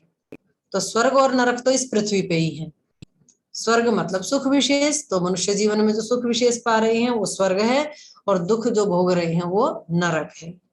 और मोक्ष और जो मुक्ति है वे 2 प्रकार की होती है मुक्ति, एक जीवन मुक्ति और एक पूर्ण मुक्ति, देह मुक्ति। मतलब कि जीवन जीते जीते जो मुक्त हो गए, जीवन में अंत में हम अभ्यास करते करते समाधि को प्राप्त होकर के ऐसी स्थिति को पा लेते हैं कि बिल्कुल वो मुक्ति वाला आनंद हम यहाँ भी भोगते हैं, तो जीवन मुक्ति है। और जैसे शरीर छूट जाता है तो फिर वो देह मुक्ति, पूर्ण मुक्ति हमारी हो जाती है। तो मुक्ति के बारे में भी बहुत तरह की भ्रांतियां हैं लोगों को कि भाई मुक्ति में जाकर के तो सब छूट जाएगा, ये सांसारिक सुख भी नहीं मिलेंगे। अरे जब हमें 1 रुपए की जगह पे 1000 रुपए मिल रहे हैं तो कौन सी हानि है। संसार के जो प्रकृति के शब्द स्पर्श रूप रस गंध सुख नहीं मिलेंगे तो क्या हुआ, भगवान का जो पूर्ण आनंद है जिससे हम पूर्ण तृप्त हो जाते हैं वो हमें प्राप्त होगा। इस छोटे सुख के पीछे हम क्यों भागे, ये तो वैसे भी हमेशा नहीं रहता है। अभी हमने बड़ा सुख नहीं देखा इसलिए हमें यही सब कुछ लगता है, और जब हम उस परमात्मा के बड़े सुख को शांति को अनुभव कर लेंगे तो इन सारे छोटे छोटे सुखों से हमारी इच्छा हट जाएगी। मुक्ति में खूब आनंद होता है, इतना तृप्ति होती है कि दूसरी कोई इच्छा हमारी नहीं बसती है, प्राप्तम प्रापणीयम हो जाता है कि जो पाना था वो पा लिया। मुक्ति में जो मुक्तात्माएं हैं वे परस्पर संवाद भी करते हैं, बातें भी करते हैं, भगवान से भी सीधी डायरेक्ट बात होती है। आज प्रधानमंत्री से, राष्ट्रपति से, पूज्य स्वामी जी महाराज से, किसी बड़े व्यक्ति से अगर आपकी सीधी बात हो, जब चाहो तब बात हो, कितना सुख मिलेगा, कितना अच्छा लगेगा आपको। ऐसे ही भगवान से सीधी बात हो, भगवान के आनंद को भी भोगते हैं, भगवान से बातें भी करते हैं, प्रश्न पूछो, और पूरे ब्रह्मांड की सैर भी करते हैं। मुक्ति का मतलब कोई एक स्थान पे बैठ जाएंगे जाके, ऐसा नहीं है। ऐसा हुआ तो वो तो कारागार हो जाएगा, जेल हो जाएगा। मुक्ति कहाँ की हुई? तो मुक्ति का मतलब है मुक्त आत्मा को, जैसे अब तो हम सोचने समझने के देखने के लिए प्रकृति के साधनों का उपयोग ले रहे हैं। परमात्मा ने शरीर बना के दिया है, देखने के लिए नेत्र दिए हैं, सुनने के लिए श्रोत्र दिए हैं, कान दिए हैं। वहां भगवान अपनी शक्ति देगा। जैसे आज परमात्मा सबको देख रहा है, सुन रहा है, कैसे? प्रकृति के साधनों से नहीं, प्रकृति के शरीर से नहीं, भगवान अपनी शक्ति से सारा देखना सुनना आदि काम कर रहा है। यही शक्ति को वहां देगा। तो ये जो शरीर के रोग हैं, शोक है, जो इसके वृद्ध अवस्था के जो रोग आदि हैं, जो दुख है, वो सारी समस्याएं हमारी वह खत्म हो जाएंगी। तो इसलिए अब तो शरीर के माध्यम से हम इंद्रियों के माध्यम से देखना सुनना करते हैं, फिर परमात्मा की शक्ति से हम देखना सुनना कार्य करेंगे, सब कुछ देखेंगे, संसार को भी समझेंगे, देखेंगे कि आत्माएं कैसे संसार में दुख सुख भोग रहे हैं। तो इस तरह से मुक्ति का मतलब है पूर्ण स्वतंत्रता, पूर्ण आनंद, पूर्ण तृप्ति होती है। इस पूर्ण मुक्ति को पाने के लिए हमें अपने नियम का पूर्ण पालन भी करना है। फिर अंतिम प्रश्न इसमें है कि कर्मों का फल कब मिलता है? कर्मों का फल हमें कब मिलता है? कुछ तो हमें साथ साथ मिलता रहा, जैसे मैं बता रही थी कि हम फसल बोते हैं, जैसे मूली है, गाजर है, 2-3 महीने में उग जाते हैं। तो कुछ वृक्ष तो बहुत जल्दी फल दे देते हैं, ऐसे ही हमारे कुछ कर्म साथ साथ भी फल देते रहते हैं। जैसे आप व्यायाम प्राणायाम करें तो शरीर मजबूत होगा, मानसिक ताकत बढ़ेगी, तो कुछ फल आपके साथ साथ मिलते रहते हैं कर्मों के। और कुछ कर्म इतने भयानक हैं, अच्छे भी हैं, बहुत बुरे भी हैं। जैसे किसी आतंकवादी ने बम डाला, 1000 लोगों की मौत कर दी, मार दिया 1000 लोगों। अब उसको इस जन्म में कितना दंड दे सकते हैं? मृत्युदंड बस, लेकिन वो पर्याप्त नहीं है। तो कुछ कर्म इतने भयानक होते हैं बुराई में कि उनका फल इस जन्म में संभव ही नहीं है। उसको तो फिर 1000 लाख वर्ष तक कुत्ते बिल्ली आदि में जाना ही पड़ेगा, तो वो फिर बाद में मिलेंगे। ऐसे अच्छे भी होते हैं कुछ कर्म, बहुत उच्च स्थिति के परोपकार के होते हैं, इतना बहुत बड़ा फल होता है, वो इसी जन्म में पूरा नहीं मिलते। तो कुछ फल, कर्मों का फल अगले जन्म में भी मिलता है, कुछ कर्मों का फल हमें साथ साथ भी मिलता है। भगवान की व्यवस्था है, पर उस पर विश्वास रखें, कोई भी आपका कर्म छूटेगा नहीं जिसका आपको फल ना मिले। तो इस तरह से हमारे ये विषय पूरे हुए। अब समय हमारा थोड़ा कम है, प्रश्नोत्तर का भी सत्र हमें रखना है, तो अब हम थोड़ा सा चर्चा कर लेते हैं, प्रश्नोत्तर का सत्र प्रारंभ कर लेते हैं।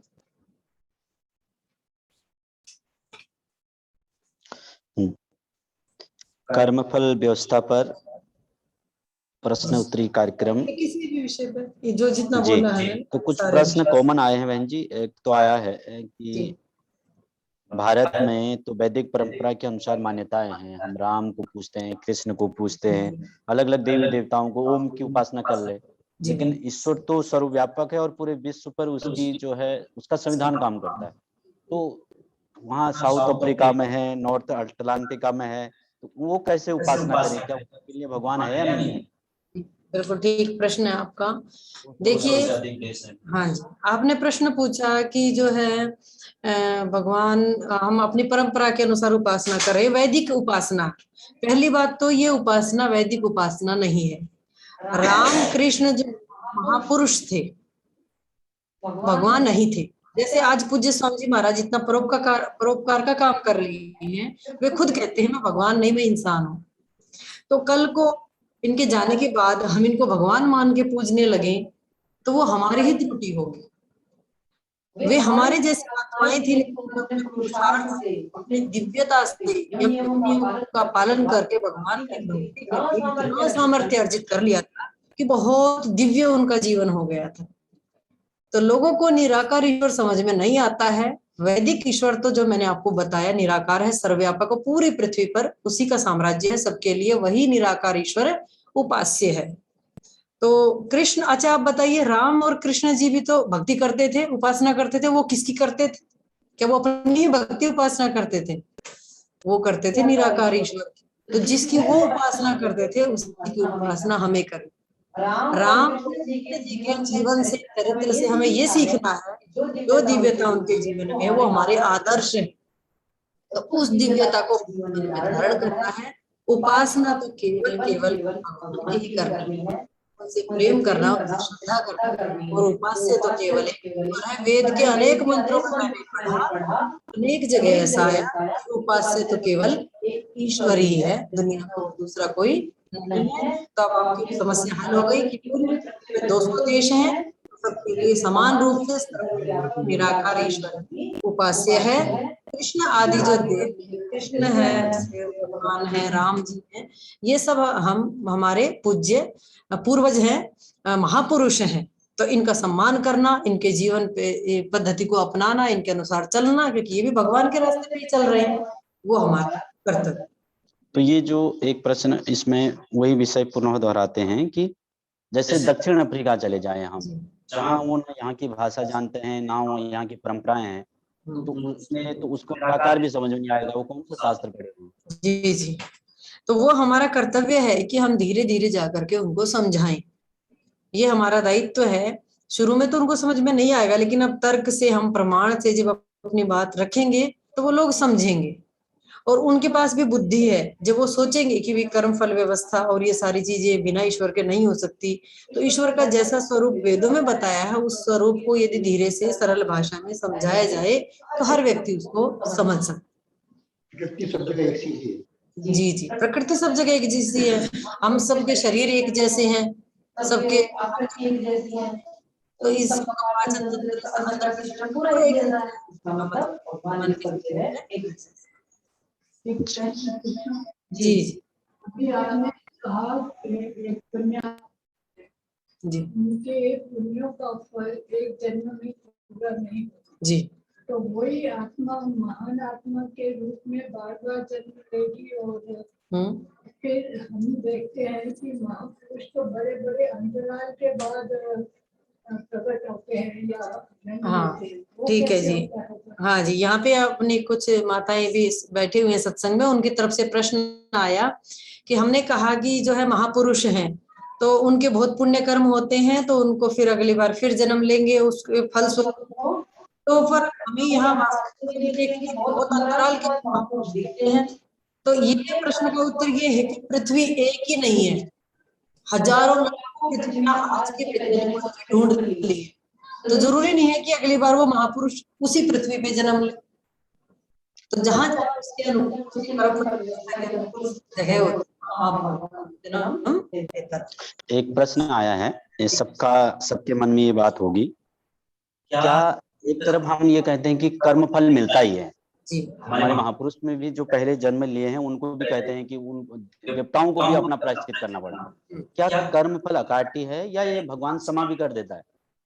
नहीं जी, कर्म फल अकाट्य है, भगवान क्षमा नहीं करता है। सत्यार्थ प्रकाश में महर्षि जी ने लिखा इसका उत्तर, यदि ऐसे क्षमा करेगा तो अपराध बहुत बढ़ जाएंगे, और कर्म फल देना यही भगवान का न्याय है। फिर कोई कहे न्यायकारी तो दयालु कैसे होगा, तो दया भी यही है, अगर कर्म फल भोगेंगे हमें तो दोबारा फिर गलत कार्य नहीं करेंगे। तो जी। इसलिए कर्म फल तो भोगना ही होता है, अकाट्य है, इसमें कोई भी संशय नहीं होना चाहिए।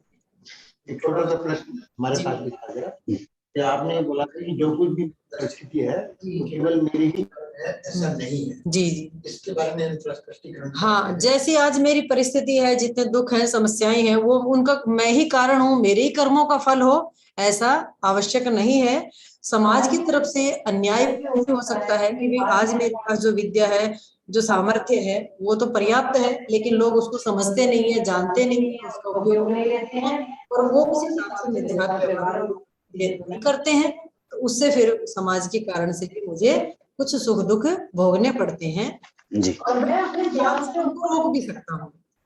अगर ज्ञानी व्यक्ति, जैसे आप इस गाड़ी में बैठे हैं, तो बाहर की धूल हो वो आपको प्रभावित नहीं करेगी। ऐसे ही जरूरी नहीं है संसार के दुख उनकी परिस्थिति हमें प्रभावित ही करे, हम अपने ज्ञान का उठा लें कि हम उससे प्रभावित नहीं हो। एक प्रश्न और आया है ये कोई कार्यकर्ता है, ये कह रहे हैं कि भगवान को मानना और न मानने के बीच में क्या अंतर है। कोई कहे मैं भगवान को मानता हूँ, कोई कहता मैं मानता नहीं हूँ लेकिन वो काम बहुत अच्छा करता है, तो ये गैपिंग क्या है? हाँ जी, इसमें अंतर आएगा जरूर। आप भगवान को मानते हैं फिर कर्म करते हैं तो आपको एक, जैसे मान लो मैं यहाँ रहती हूँ, स्वामी जी महाराज के संरक्षण में हूँ, तो मुझे एक निर्भयता महसूस होती है कि बहुत बड़ा व्यक्ति है जिसके संरक्षण में हूँ, तो मैं किसी तरह से मुझे भय नहीं लगता है। और अगर अकेले कहीं मैं रहूं और सपोर्ट किसी का ना हो तो भयभीत रहूंगी, तो उतने अच्छे कर्म नहीं कर पाऊंगी। ऐसे ही अगर आप भगवान को मानेंगे तो भगवान से आपको सहायता भी मिलेगी, आपको आत्मविश्वास भी बढ़ेगा, बल भी बढ़ेगा, और आप एक कृतज्ञ व्यक्ति होंगे। भगवान ने आपके साथ जो किया है, कृतम जाना कृतज्ञ है, जो किए हुए को जाने वो कृतज्ञ है। और भगवान ने आपको इतने उपकार किए, आपको माने नहीं तो कृतम हंति इति कृतघ्न, फिर हम कृतज्ञ हो जाएंगे जी। तो कृतज्ञ होंगे तो आपको सामर्थ्य मिलेगा हमारा। इसलिए भगवान को मानना भी आवश्यक है। अच्छे कर्म करते हुए हम और अच्छे कर्म करेंगे और सुखपूर्वक जीवन में। जी बहन जी, एक प्रश्न है जी।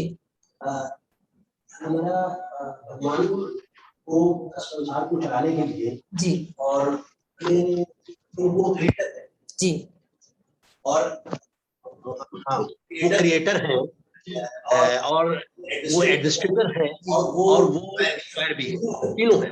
तो उनके उस पूरे मैनेजमेंट को चलाने के लिए हमारे वेदों में सब कुछ है, उसमें हमारा वेद स्पेसिफिक क्या ज्ञान देता है? आपका प्रश्न स्पष्ट करेंगे? मैं मतलब ये है कि हमारा जो निराकार भगवान और साकार, बहुत से लोग मानते हैं जिन्होंने जात भेद, जैसा कि स्वामी जी ने कहा है पूरे संसार में है, उस तरीके से भी गवर्नमेंट में क्रिएटर है। फॉर एग्जाम्पल क्रिएटर में जैसे कहा गया ब्रह्मा, विष्णु सपोर्टर, पालक और डिस्ट्रॉयर, बहुत समझ गए। तो हमारा सामंजस्य वेदों में हमारा इन सब सामंजस्य कैसे है, क्या है, हमारा एक हमारा हाँ ऐसा हो सकता है। देखिए, अगर हम यूं माने कि भगवान ने अपने सपोर्टर रख रखे हैं, जैसे कोई लोग मानते हुए फरिश्ते हैं, उसको भेज रखा ये करने के लिए, तो जैसे आज के राष्ट्रपति प्रधानमंत्री कार्य करते हैं तो वो लोगों की सहायता लेते हैं तो बहुत घोटाले होते हैं, ऐसे यहाँ भी अल्पज्यता के कारण बहुत घोटालों की संभावना है। इसलिए भगवान सारा काम अपना खुद करता है जिससे कि पूर्ण न्याय व्यवस्था को चला सके। और सामंजस्य बनाना है तो हम धार्मिक लोग भगवान के नियमों को, बातों को माने, प्रचार प्रसार करें तो हम भगवान के सहयोगी हो जाएंगे। अमृतस्य पुत्रः, वेद में कहा गया कि उस अमृत अमर परमात्मा के हम पुत्र हैं। जी आगे बोलिए। जी बहन जी, एक प्रश्न और आया है। ये दीपक जी, इसके बाद ये ना मोनिका जी, आशीष जी, इनका ले लेना है, बहुत देर से हाथ ऊपर कर रहे हैं। ठीक है, ये प्रश्न है कि भगवत गीता में ये कह रहे हैं कि उन्होंने क्लियर तो लिखा नहीं श्लोक का। जी यदा यदा ही धर्मस्य ग्लानिर्भवति। गीता में मोनिका जी और आशीष जी ये कह रहे हैं कि गीता में एक श्लोक में आता है कि अहम तवा सर्व पापेभ्यः हाँ मोक्षयिष्यामि। हाँ जी सुनिए, भगवान माफ करता है, इसका मतलब जी वहां जो लिखा है कि हम त्वाम सर्व पापेभ्यो मोक्षयिष्यामि, मैं तुम्हें सारे पापों से मुक्त कर दूंगा, वहां उसका मतलब है जो भविष्य में पाप होने वाले हैं। ये नहीं, वो ये तो नहीं लिखा ना वो भूतकाल में जो पाप हुए उनको माफ कर देंगे। पहली बात तो भगवान जी, हमने भी बात की थी कि श्री कृष्ण भगवान भी महापुरुष थे, वो भगवान निराकार भगवान, सर्वव्यापक भगवान नहीं है।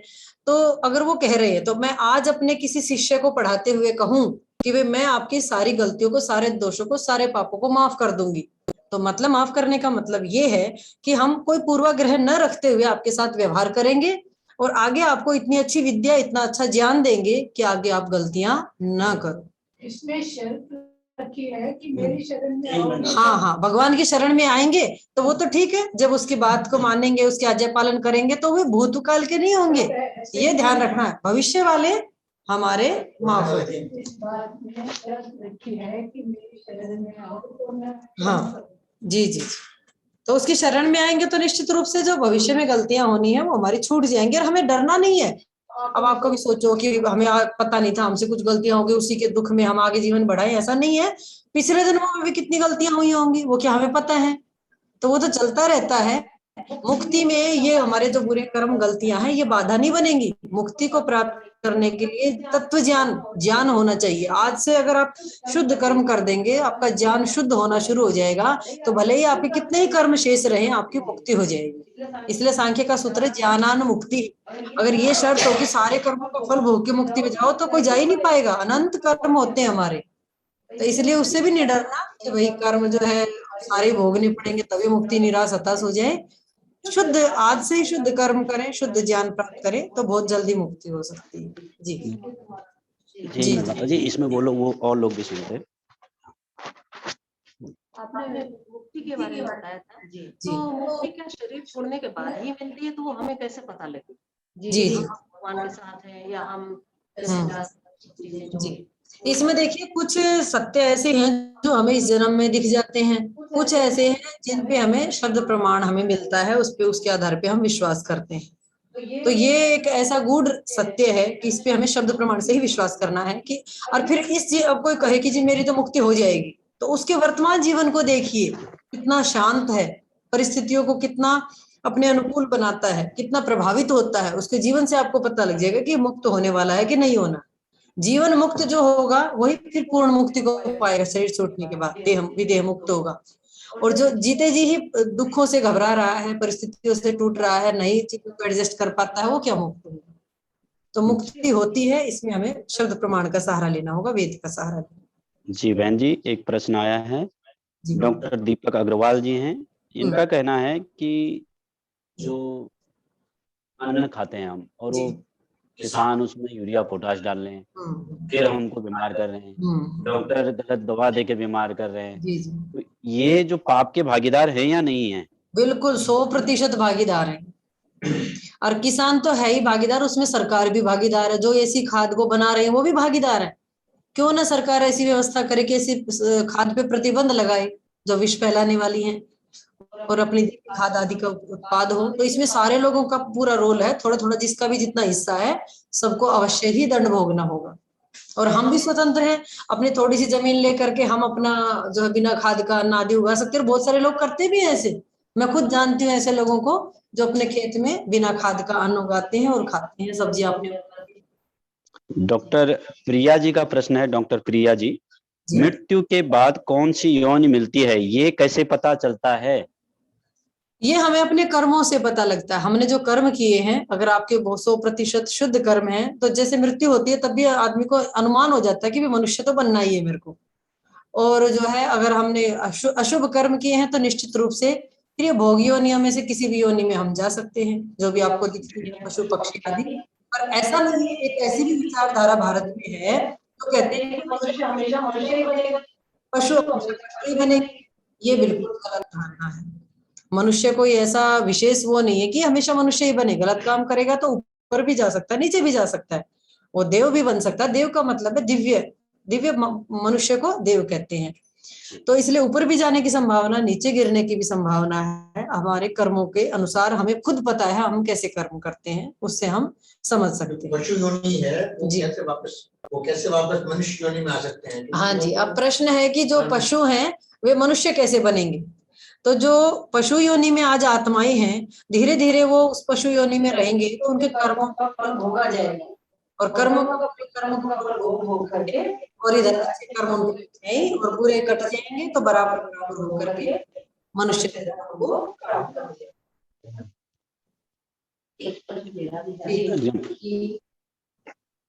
अपना परिचय भी। एक प्रश्न ये है कि आप कह रहे थे कि पेड़ बना हमें मतलब पेड़ बन जाते हैं, तो पेड़ तो हम ही लोग बहुत लगाते हैं, पेड़ लगाना चाहिए, अच्छी बात है। तो ये तो हमने ही जड़ को जीवन दे दिया, तो एक तरफ से जड़ को मतलब गलत काम कर दिया जड़ को, और एक तरफ से हम लोग कहते हैं कि पेड़ लगाना अच्छी बात है। तो ये समझ नहीं आया।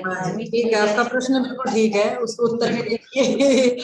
ये मैं जी कह रही है कि वही जो है पेड़ लगाना तो अच्छी बात मानी जाती है, और उधर तो हमने गलत काम करने वाले को एक शरीर दे दिया पेड़ लगा करके। तो देखिए पेड़, ये तो भगवान की व्यवस्था देखिए। हम कारागार में डालते हैं किसी भी दोषी को, अपराधी को, तो वहां वो अपनी जेल काटता है तो उपकार नहीं कर पाता। हालांकि आजकल थोड़ी थोड़ी व्यवस्था उनसे सेवा भी लेते हैं। भगवान की ऐसी व्यवस्था है कि जो पेड़ योनि में, पशु पक्षी योनि में जाते हैं, वहां उनको उपकार भी करना पड़ता है।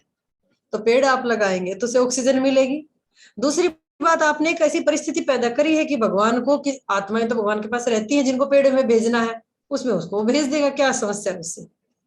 तो पेड़ लगाने से जो ऑक्सीजन मिलेगी, उससे जो लाभ छाया मिलेगी, फल मिलेंगे, तो उसका पुण्य मिलेगा हमें। और दूसरा जो है, हमने ऐसी परिस्थिति तैयार की, तो ऐसा नहीं कि कोई आत्मा कहीं से लानी पड़ेगी, भगवान के पास होती हैं ऐसी आत्माएं जो वेटिंग में होती हैं, कि जिनको पेड़ में क्या शरीर में जाना होता है, उनको भेज देता है परमात्मा। तो किस हिसाब से भी तो तय करता है भगवान के किस कर्मों, हाँ, वो कर्मों के हिसाब से देखता है कि आपके कितने कर्म हैं। देखो हम कितने प्रकार के कर्म करते हैं, शरीर से भी, मन से भी, वाणी से भी। तो हमारे जो ना बहुत सारे कर्म होते हैं कि हमें 10 योनियों में जाना, भैया मनुष्य के बाद दोबारा फिर मनुष्य जन्म मिलेगा, तो 10 में से बारी बारी किसी में भी जैसी अनुकूलता होती है भेजता रहता है, पूरे हो जाते हैं, फिर दोबारा मनुष्य बना देता है। डॉक्टर विनोद कुमार जी का प्रश्न है, डॉक्टर विनोद कुमार पूछ रहे हैं जी, महाराष्ट्र से, हो रहे अन्याय का विरोध न करने से भी दुख मिलता है जी, और विरोध करने से भी और अधिक अन्याय होता है हमारे साथ। जी, ऐसे में हमें क्या करना है? ऐसे में आपको विरोध ही करना है, क्योंकि विरोध करेंगे तो भले ही ज्यादा दुख मिले, लेकिन आपका पुण्य बढ़ेगा।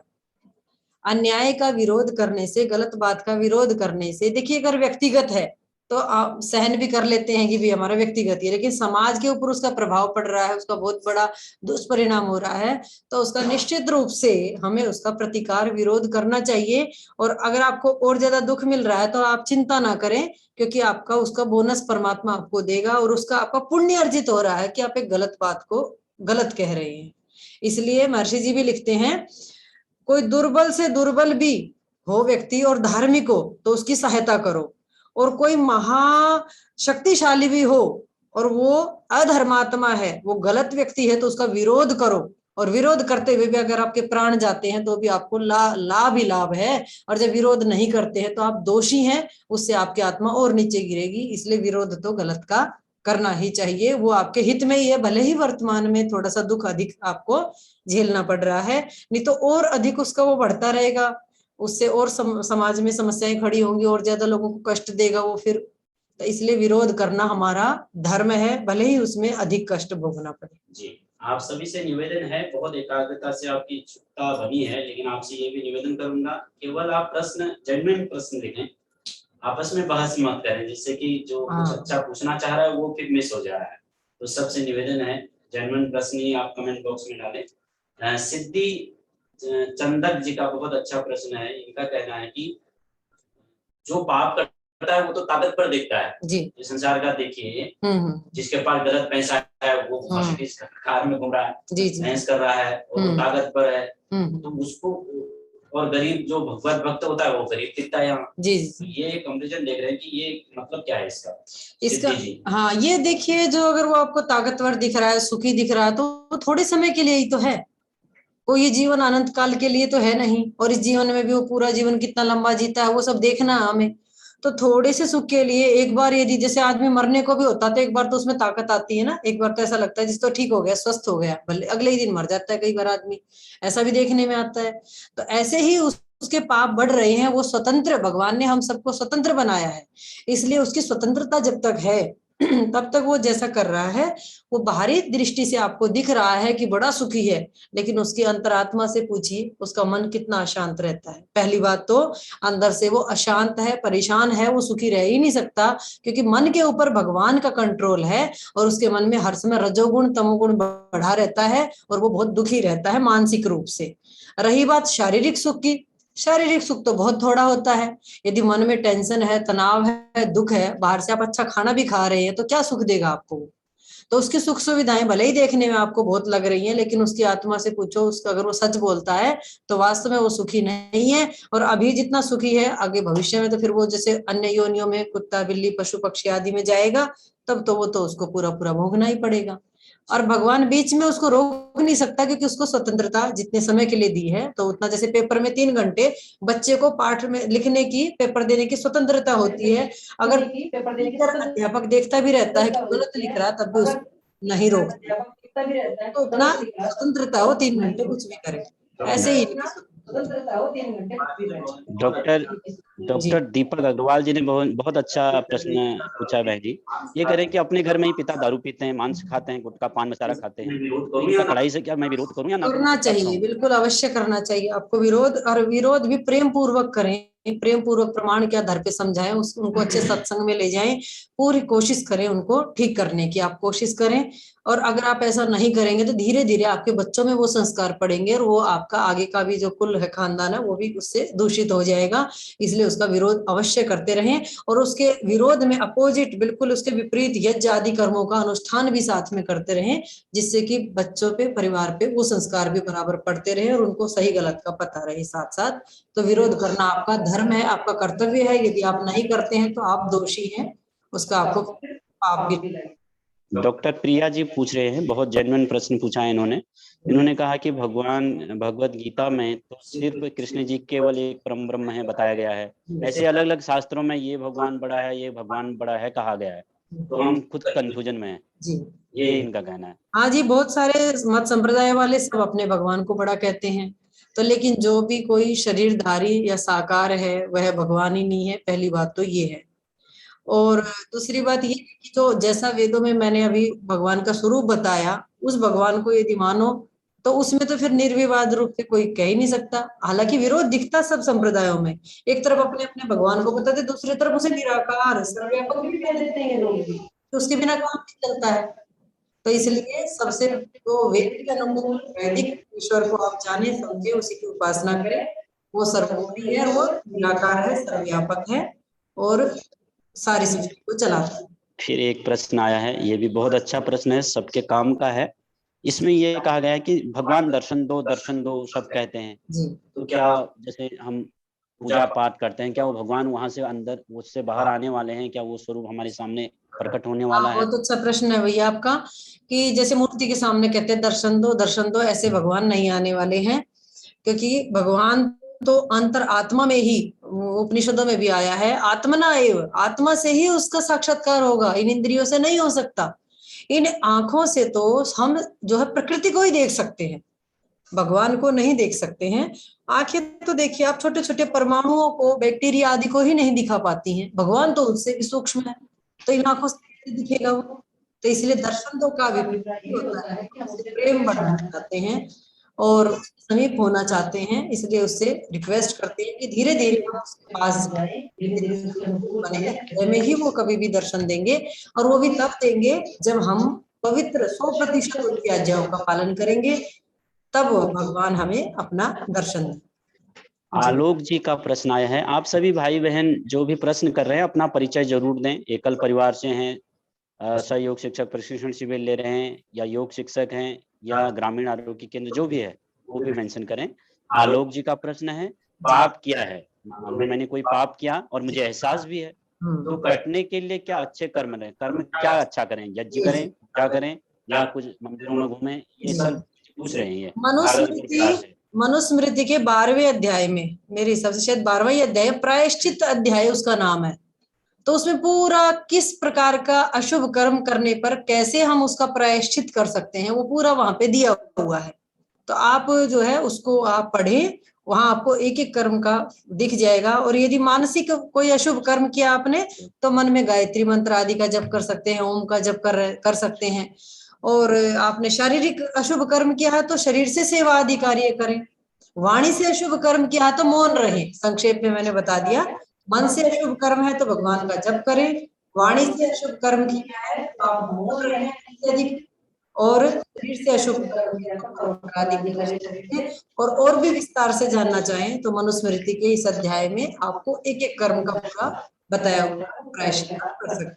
बहन जी, 7 समुंदर पार जकार्ता इंडोनेशिया से प्रश्न आया है, डॉक्टर मीता शर्मा जी पूछ रही है बहन, इनका कहना है जब आप किसी का भला करते हैं, भला करने की चेष्टा करते हैं, तो कुछ करने अच्छा करने के में कुछ किसी के साथ अनजाने में बुरा हो जाए जी, और ऐसे कर्म से क्या होता है, फिर इसका भी कुछ बुरा फल मिलता है, इस टाइप का पूछना चाहिए। देखिए, अगर आपकी भावना गलत नहीं थी और फिर भी गलत हो गया तो उसका कुछ ज्यादा बुरा फल तो नहीं बनना चाहिए, नहीं बनेगा।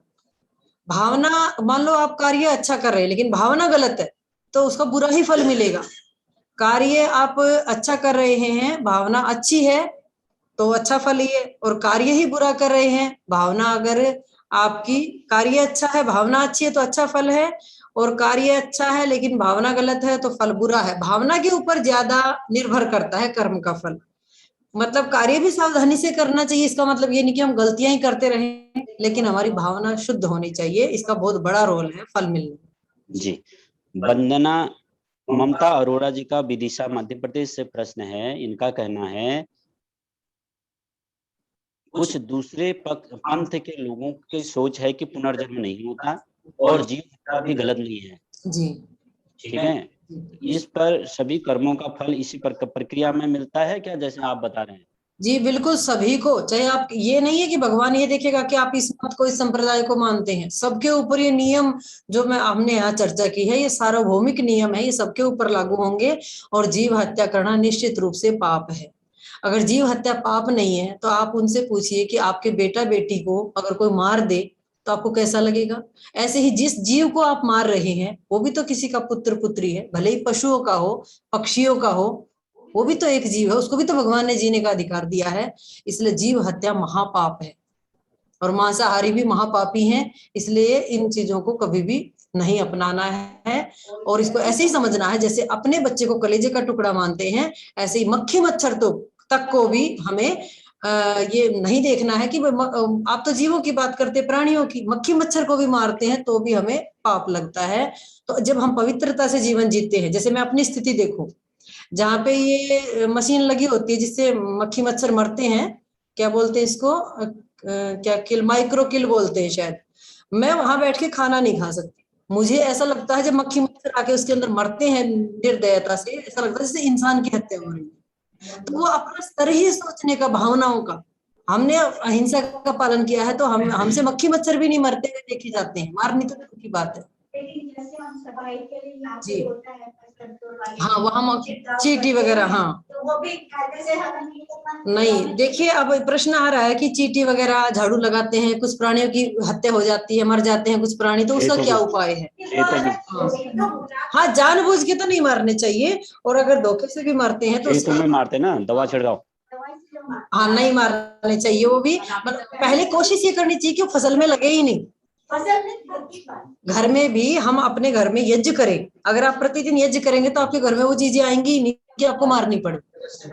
तो इसलिए हमें पहले ये ध्यान रखना है कि हम इनकी हत्या, इनको ना मारे, इनको भी हत्या ही समझे, इंसान की हत्या के समान ही इसको समझे, और इन प्राणियों को हम जीवन दे, और यज्ञ आदि ऐसे अपने कर्म करें जिससे कि सीलन आदि ना हो घर में और ये पैदा ना हो घर में। जी, चिराग प्रश्न कर रहे हैं अबू धाबी से।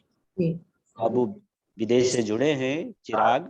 उनका कहना है कि पुनर्जन्म का यदि प्रमाण मान लें कि उस कर्म, गलत कर्म करने से फिर फल भोगने के लिए आना ही पड़ता है, मोक्ष क्या है?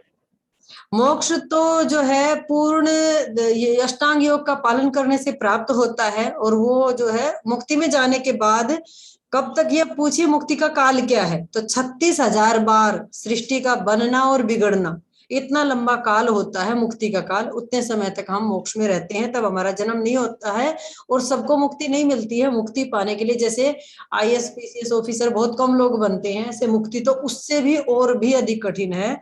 करोड़ों अरबों खरबों में कोई एक व्यक्ति होता है जिसको मुक्ति मिलती है, क्योंकि उसके लिए पूर्ण भगवान की तरह पवित्रता से जीवन जीना होता है। जितना पवित्र भगवान है वैसे ही हमें जीवन को जीना है, लेकिन रास्ता सबका वही है। कभी न कभी आप भी मुक्ति में गए होंगे, हम भी गए होंगे, आगे भी जाएंगे, क्योंकि सृष्टि अनंत काल से चल रही है, अनंत काल तक चलनी है। तो ऐसे संसार के दुखों से जो व्यक्ति दुखी हो जाता है तो फिर अंत में प्रयास करता है और मुक्ति को पाता है। तो इसलिए मुक्ति का मतलब है बार बार जन्म नहीं होगा आपको, बहुत लंबे काल तक आपको। नहीं, मैंने आपको पहले ही बताया था कि सारे कर्मों का फल भोग के मुक्ति मिले, ऐसा नहीं है। मुक्ति पाने के लिए अज्ञान को नष्ट करना होता है, अज्ञान को हटाना होता है। कर्म भले ही शेष रह जाए, जब मुक्ति का काल पूरा होकर के लौटेंगे वापस, तब उनको भोग लेंगे। एक शारदा मिश्रा जी का कालपी जालौन से प्रश्न है बहन का। उनका कहना है कि भूत प्रेत की भी कोई योनि होती है? भूत प्रेत गांव में कहते हैं ना, भूत आ गया। बिल्कुल अच्छा प्रश्न पूछा आपने। भूत प्रेत की कोई योनि नहीं होती। जैसे हम अपने परिवार में, समाज में, एक राजा अपने राष्ट्र में कोई व्यवस्था नहीं होने देता है, पूरी कोशिश करता है, वो कि अल्पज्ञ है, अल्पशक्तिमान है। भगवान तो सर्वज्ञ है, सर्वशक्तिमान है। तो इसलिए भगवान ने ऐसी कोई व्यवस्था नहीं करी कि भूत प्रेत को योनि हो। जब कोई भी आत्मा किसी भी शरीर का त्याग करती है, वो मूर्छित हो जाती है। बिना इस हार्डवेयर के और सॉफ्टवेयर सूक्ष्म शरीर के आत्मा कोई भी काम नहीं कर सकता। बिना स्थूल और सूक्ष्म शरीर के आत्मा चल नहीं सकता, देख नहीं सकता, सुन नहीं सकता। तो भूत प्रेत बन के कोई परेशान कैसे कर देगा किसी को? तो इसलिए भूत प्रेत कुछ नहीं होता है। भूत काल का मतलब है जो बीत गया। तो इसलिए इन मिथ्या धारणाओं से ऊपर उठना है। कोई आत्मा किसी को आके परेशान करे भूत बन के, ऐसा भगवान की सृष्टि में अव्यवस्था कुछ भी नहीं है। ये हमारे मन का ही भय होता है। बचपन में मैंने भी भूत प्रेत की बहुत कहानियां सुनी और मैं भी बहुत डरती थी इन चीजों से। और सचमुच मुझे भी ऐसा लगता था कि होते हैं और मुझे दिखते भी थे भूत। तो भय का भूत होता है। फिर जैसे ही मैं 8वीं कक्षा में जब 12 साल की थी गुरुकुल में गई, तो उसके बाद 10-12 साल में मैंने इस वेद ज्ञान को, शुद्ध ज्ञान को पाया, यज्ञ आदि किया, गायत्री मंत्र किया। तब से लेकर के आज तक मुझे तो कोई भूत दिखा नहीं। और मेरी समझ में आया वो भी एक भय मात्र था। जैसा जैसा हम देख लेते हैं भूत प्रेत की कहानियां, वो हमारे मन में घूमती रहती है, कल्पनाएं आती रहती है, उनसे हम डरते रहते हैं। वास्तव में भूत प्रेत नहीं होते। सुनीता जी का प्रश्न आया है मॉरिशस से। इनका कहना है कि भगवान अंतर्यामी है क्या? बिल्कुल अंतर्यामी है। इसका कैसे कैसे अंतर्यामी है, वो क्या पूछ क्योंकि रहे वो हैं? अंदर भी रहता है। भगवान का नाम ही अंतर्यामी है, क्योंकि वो अंदर हमारे मन में भी रहता है, तो अंदर की बात भी जानता है, इसलिए उसका नाम अंतर्यामी है। वो हमारा अंदर बाहर सब जगह देखता है, जानता है। और वो अगर अंतर्यामी ना हो तो आप सोचिए, जो हमारे मानसिक कर्म है, जो हम मन से कर्म कर रहे हैं, उनको कैसे जानेगा वो? जी, तो सर्वव्यापक होने से अंतर्यामी। बहुत अच्छा प्रश्न है बहन जी। ये इनका कहना है कि पतंजलि वाले सुबह जल्दी उठने के लिए कह रहे हैं। जी मन्नत अरोड़ा जी का प्रश्न है, कहाँ से, तो इन्होंने लिखा नहीं है। तो ब्रह्म मुहूर्त में उठो, सुबह जल्दी उठो, तो भगवान ने 24 घंटे दिए हैं, तो दिन में भगवान को पाले, सुबह सोए रहे। देखिए जी, प्रमाण है इसमें। ब्राह्मे मुहूर्ते या निद्रा सा पुण्य क्षयकारिणी। ब्राह्मे मुहूर्ते या निद्रा सा पुण्य क्षयकारिणी। ब्रह्म मुहूर्त में जो निद्रा होती है वो हमारे पुण्य को क्षीण करने वाली होती है। हम जब रात को लंबे समय तक सो लेते हैं तो सुबह उठते हैं तो हमारा मन शांत होता है, हम सुषुप्ति में जाते हैं भगवान के पास। आपको पता होना चाहिए, रात्रि में कुछ समय स्वप्न आते हैं, कुछ 2-3 घंटे से होते हैं, तो सुषुप्ति होती है। हम भगवान के साथ हमारा मेल होता है। भले ही हमें पूरा ज्ञान उस समय नहीं होता, पर सुख की अनुभूति होती है। जब सुबह उठते हैं तो फ्रेश होते हैं। तो ये जो काल है सुबह सुबह प्रातः काल, ये इतना दिव्य काल है। इस समय पूरी ऑक्सीजन वातावरण में होती है। तो शारीरिक दृष्टि से भी वो बहुत हितकर है हमारे लिए। मानसिक दृष्टि से भी ध्यान उपासना करें तो मन एकाग्र होता है जब हम सो के उठते हैं। तो इसलिए इसको बहुत ही पुण्यप्रद, केवल पतंजलि नहीं कहता, ये वेद कहता है, ये भगवान कहता है। ये मनुस्मृति का श्लोक है, ब्राह्मे मुहूर्ते या निद्रा सा पुण्य क्षयकारिणी। तो ये वेदों का विधान है, ईश्वर का विधान है कि सुबह हमें उठना चाहिए ब्रह्म मुहूर्त में। इसलिए उस मुहूर्त का ही नाम ब्रह्म मुहूर्त रखा हुआ है, ब्रह्म मुहूर्त रखा हुआ है। वो बहुत ही पवित्र काल है। वो स्वास्थ्य के लिए, मन के लिए, इंद्रियों के लिए, सबके लिए वो इसमें और जुड़ गया एक प्रश्न।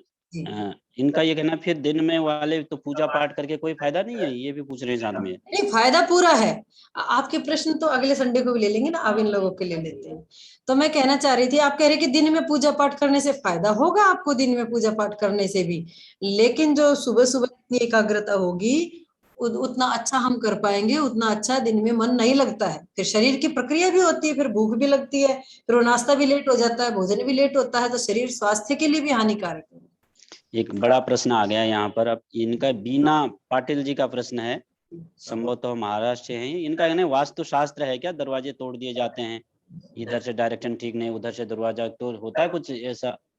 थोड़ा सा वेदों में एक मंत्र में अभी कक्षा में पढ़ा रही थी निरुक्त में, तो वेद का एक मंत्र आया था, उसमें ऐसा वर्णन था कि हमें अपना घर ऐसा बनाना चाहिए जहां से प्रकाश और हवा अच्छी प्रकार आ सके। इतना ही है बस, बाकी ऐसा कुछ नहीं कि दरवाजा तोड़ दें।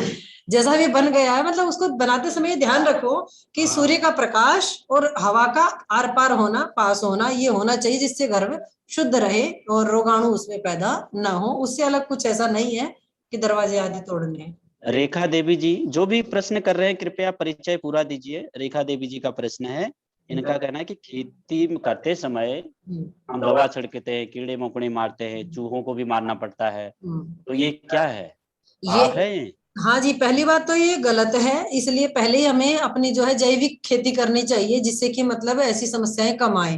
दूसरी बात, इसका प्रायश्चित भी बताया हुआ है कि भाई देखो, अगर थोड़ी बहुत भी इंसान आमी सोचे बिल्कुल ही नहीं करनी तो जीवन ही नहीं चलेगा, तो उसके लिए अलग अलग प्रायश्चित है, यज्ञ आदि का विधान भी है, तो वो भी साथ साथ करते रहें तो उससे उतना फिर दोष नहीं लगता। जी, मनीष जी का प्रश्न है, ग्रामीण आरोग्य केंद्र बेगूसराय बिहार से, कब तक भगवान परीक्षा लेते हैं? फल और परीक्षा का ज्ञान कैसे होता है? देखिए, भगवान तो जब तक परीक्षा लेते हैं जब तक हम पास ना हो मतलब भगवान परीक्षा लेते भी हैं, यूं भी कह सकते हैं, और ये भी हो सकता है कि हम जो है अपने कर्मों का फल भोग रहे होते, तो हमें ऐसा लगता है। कुछ लोग एक बार एक बात कहते हैं कि जी कब तक सहन करें, तो ये सहन करने में कब तक शब्द नहीं होना चाहिए, अनलिमिटेड होना चाहिए। अगर आप धर्म का पालन करते हुए, देखिए ये मेरा अनुभव बता रही हूँ मैं, अगर हम धर्म का पालन करते हुए चीजों को सहन करते हैं ना, तो एक ऐसी स्थिति आती है कि उसके बाद हमें सहन नहीं करना पड़ता, स्वाभाविक रूप से हमें दुख होना बंद हो जाता है उन चीजों पे। तो ये कब तक परीक्षा लेते हैं, ये समस्या तब आपकी समाप्त होगी जब आप पूर्ण पूर्ण श्रद्धा से इन नियमों का पालन करते हुए, जाति का अनुष्ठान करते हुए जीवन को जिएंगे, तो आप फिर इन परिस्थितियों से प्रभावित नहीं होंगे। और आपको ये कब तक परीक्षा लेंगे, कब तक परिस्थिति रहेगी, ये प्रश्न भी आपका खत्म हो जाएगा। आप एक प्रयोग करें जो मैंने भी अपने जीवन में किया। जैसे आप जब कृष्ण जी ने शिशुपाल उनको गाली दे रहे थे शिशुपाल, तो उन्होंने सोचा था कि मैं 100 गालियां इनकी सहन करूंगा। तो आप अपने जीवन में सोचें कि मैं जो मेरे साथ कुछ गलत हो रहा है, परिस्थितियां प्रतिकूल है, तो 100 चीजें मुझे सहन करनी।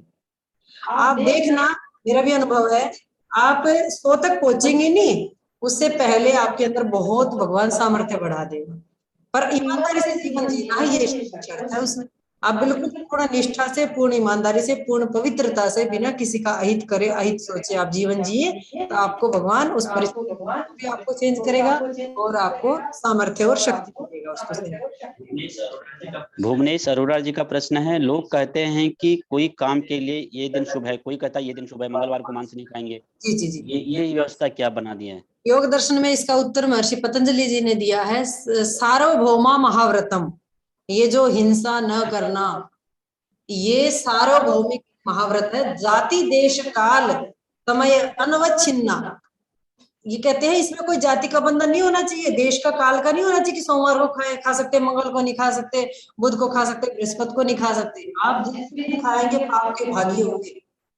भगवान के बनाए हुए सारे दिन है, सारे दिन पवित्र हैं, किसी भी दिन गलती करनी अगर करनी है तो वो दोष पूरा लगेगा, चाहे सोम हो, चाहे मंगल हो, चाहे बुध। हाँ।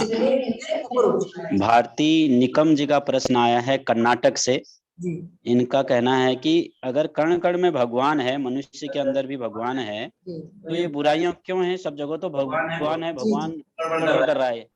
ये प्रश्न एक बार किसी ने किसी नाई से कहा कि जो है, एक नाई ने कहा कि भगवान तो है ही नहीं, भगवान होता तो ये व्यवस्था, जो आपका प्रश्न यही था, ये व्यवस्थाएं कैसे होती है, नहीं कैसे होता।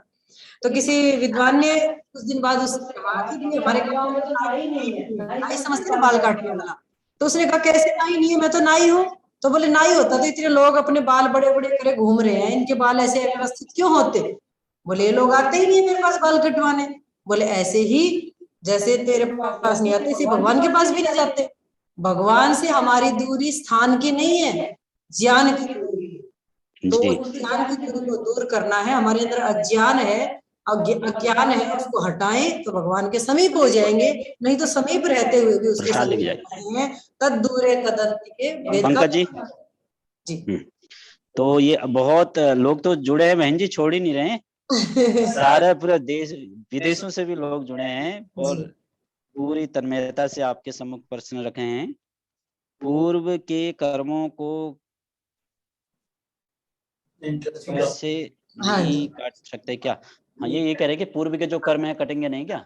नहीं जी, भोग करके ही कटेंगे वो, पर ये टेंशन ना ले कि इसी जन्म में भोगने हैं, अगले मुक्ति में भी जाकर के आके भी भोगे। मतलब समय हमारे पास बहुत है, पर उनको भोगना तो होता ही है। हाँ, पर एक ऐसी स्थिति आप ला सकते, जैसे मैं आपको उदाहरण दे रही थी, आप एसी की गाड़ी में बैठे, तो बाहर की धूप आपको परेशान नहीं कर रही, ऐसे ही आपके अपने कर्मों का जब फल भोगेंगे मिठाई है ना, आपको उसमें दुखी अंदर हो में ये जरूरी नहीं है। इतना सब आप अपना ज्ञान का स्तर इतना ऊपर उठा लेंगे, इतना योगाभ्यास करें, मुक्ति नहीं मिलेगी ना। दुख और विपत्ति आए, जब अपने कर्मों के फल को भोग भी रहे होगे तो आप दुखी होगे ऐसा नहीं है, आप सहज भाव से उसको भोग लेंगे, लेकिन कर्मों का फल भोगना ही होता है जी।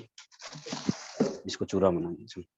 नहीं, फिर उसमें ऐसा है ना, जब समझ मान लेना। लो आप बाहर धूल हो धूप ना हो ऐसा तो नहीं हो सकता, लेकिन आप एसी की गाड़ी में बैठे तो उससे बच सकते हैं। ऐसी मानसिक स्तर पे इतना ऊंचा उठ सकते हैं हम कि कुछ भी हम कर्मों का फल भोग रहे होंगे तो हमें प्रभाव नहीं पड़ेगा, हमें दुख नहीं होगा। अभी हमें ये समझ में आता है कि हमें दुख होगा ही होगा, ऐसा नहीं है दुख हो जी। तो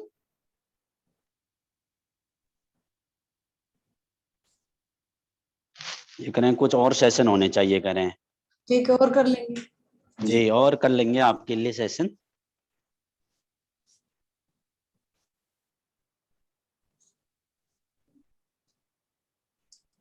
इसमें है ना, आप अपना मान सम्मान और आग्रह न रखें कि भाई जो है मैं ऐसा मानता हूं, मान्यता खंडित हो रही है। सारी मान्यताओं से ऊपर उठने पे ही धर्म समझ में आता है, भगवान समझ में आता है। सत्य को ग्रहण करके असत्य को छोड़ देंगे, सर्वदा उचित रहना चाहिए। जहां से जो अच्छा मिले तुरंत पकड़ो आप उसको। एक ही प्रश्न आया है कि उपासना की ठीक क्या है व्यवस्था, उपासना कैसे करे, भगवान का ध्यान भजन कैसे करे, क्या विधि है? देखिए, जो यम नियम है, आप शायद यम नियमों को जानते होंगे सभी, अहिंसा, सत्य, अस्तेय, ब्रह्मचर्य, नियम है शौच, संतोष, तप, स्वाध्याय, यानी जो पवित्रता से जीवन जीना है ये यम नियम है। और ये यम नियम उपासना का बीज है। आप देखिए, अगर बीज ही नहीं बोएंगे तो वृक्ष कहाँ से होगा, फल कहाँ से पाएंगे। तो उपासना की पद्धति, उपासना यही से शुरू होती है कि आप अपने जीवन को 100% पवित्रता से जिए, तो उससे आपकी उपासना में बहुत अच्छा मन लगेगा। व्यवहार काल की उपासना यही है कि 100% भगवान की बातों को माने, सही मार्ग पे चले। जितना आपके पास ज्ञान है, नॉलेज है, उतना पवित्रता से जिएंगे तो भगवान और आपके ज्ञान को बढ़ाएगा और आपको बताएगा सही क्या है गलत क्या है। तो ये है उपासना की सही पद्धति। फिर प्रातः सायं भगवान का ओम का जप करें, मंत्रों के अर्थों को शब्द, अर्थ, संबंध और भाव इसके साथ साथ आप करें। यूट्यूब पे मेरा ध्यान का सरल तरीका ऐसे कुछ एपिसोड भी पड़े हुए हैं, और भी बहुत सारे अनेक विषयों पे लगभग 100 एपिसोड मेरे हुए हैं, उसमें से 40-50 यूट्यूब पे हैं अभी, तो उनको भी आप सुन सकते हैं। वहाँ ध्यान का तरीका मैंने उसमें समझाया हुआ। एक प्रश्न आया है कि अगर जानवरों को नहीं मारेंगे, आप कह रहे हो अहिंसा करें, तो जानवरों की संख्या बढ़ जाएगी जी, सारी बकरियां बकरियां हो जाएंगी, मुर्गियां मुर्गियां हो जाएंगी। जी जी, तो ये तो आप गड़बड़ कर रहे हैं। सृष्टि चलाने का ठेका आपने और मैंने नहीं ले रखा, ये भगवान का काम है। उसको पता है कितनी बकरी कितने मक्खी क्या होंगे, तो वो हमारा काम नहीं है। जब हम यज्ञ करेंगे, अपने घर को शुद्ध रखेंगे, तो मक्खी मच्छर स्वभावतः पैदा ही नहीं होंगे। ये पैदा तो जब होती है जब ऐसी परिस्थिति हो, तो मारना इनका विकल्प नहीं है। इतने जंगल पड़े हैं, जंगलों में रह लेंगे अपना। ये मैंने बताया था ना, भगवान ने 6 गुना अधिक सामग्री जीवों के लिए दी हुई है, तो आप इसकी टेंशन ना लें कि भाई बहुत बढ़ जाएगी। ऐसे तो कल को मनुष्य भी मारने पड़ेंगे क्या, फिर मनुष्य बढ़ रहे हैं तो जनसंख्या उससे पाप। तो आज के इस प्रश्न उत्तरी सत्र को यहीं विराम देते हैं जी। और पूज्या बहन जी ने पूरा 2 घंटे होने वाले हैं आप लोगों के लिए दिए हैं।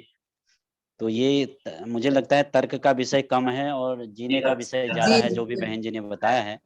तो हम कोशिश करेंगे, जो भी आज हमारे अंदर विचार डालने की कोशिश किया है पूज्या बहन डॉक्टर उर्मिला जी ने, उसको हम धारण करेंगे। तो बहन जी का सभी ग्रामीण आरोग्य केंद्र संचालक, एकल विद्यालय परिवार, सहयोग शिक्षक प्रशिक्षण शिविर में मध्य प्रदेश से लेकर महाराष्ट्र और गुजरात और साथ ही साथ कर्नाटक से जुड़े हुए सभी, और साथ ही साथ यहाँ जहाँ पर एक लाइव कार्यक्रम चल रहा है, यहाँ पर प्रांगण में भी काफी भक्तजन बैठे हैं। सबका धन्यवाद और सबकी ओर से पूज्या बहन जी को हम धन्यवाद करते हैं। इसी प्रकार आपका आशीर्वाद सबको मिलता रहे। आज के इस कार्यक्रम को यहीं समाप्त देते हैं, कल पुनः मिलेंगे। जितने भी बहन जी ने आज बातें बताई उसका मूल रूप यही है, सुबह कक्षा में प्रथम आना है। जी लेट नहीं करना है। कक्षा शुरू होगी तो 5 मिनट पहले आइएगा। और बहन जी का पुनः धन्यवाद करते हुए अपनी वाणी को विराम देता हूँ। जी, बहुत बहुत धन्यवाद आप सबका।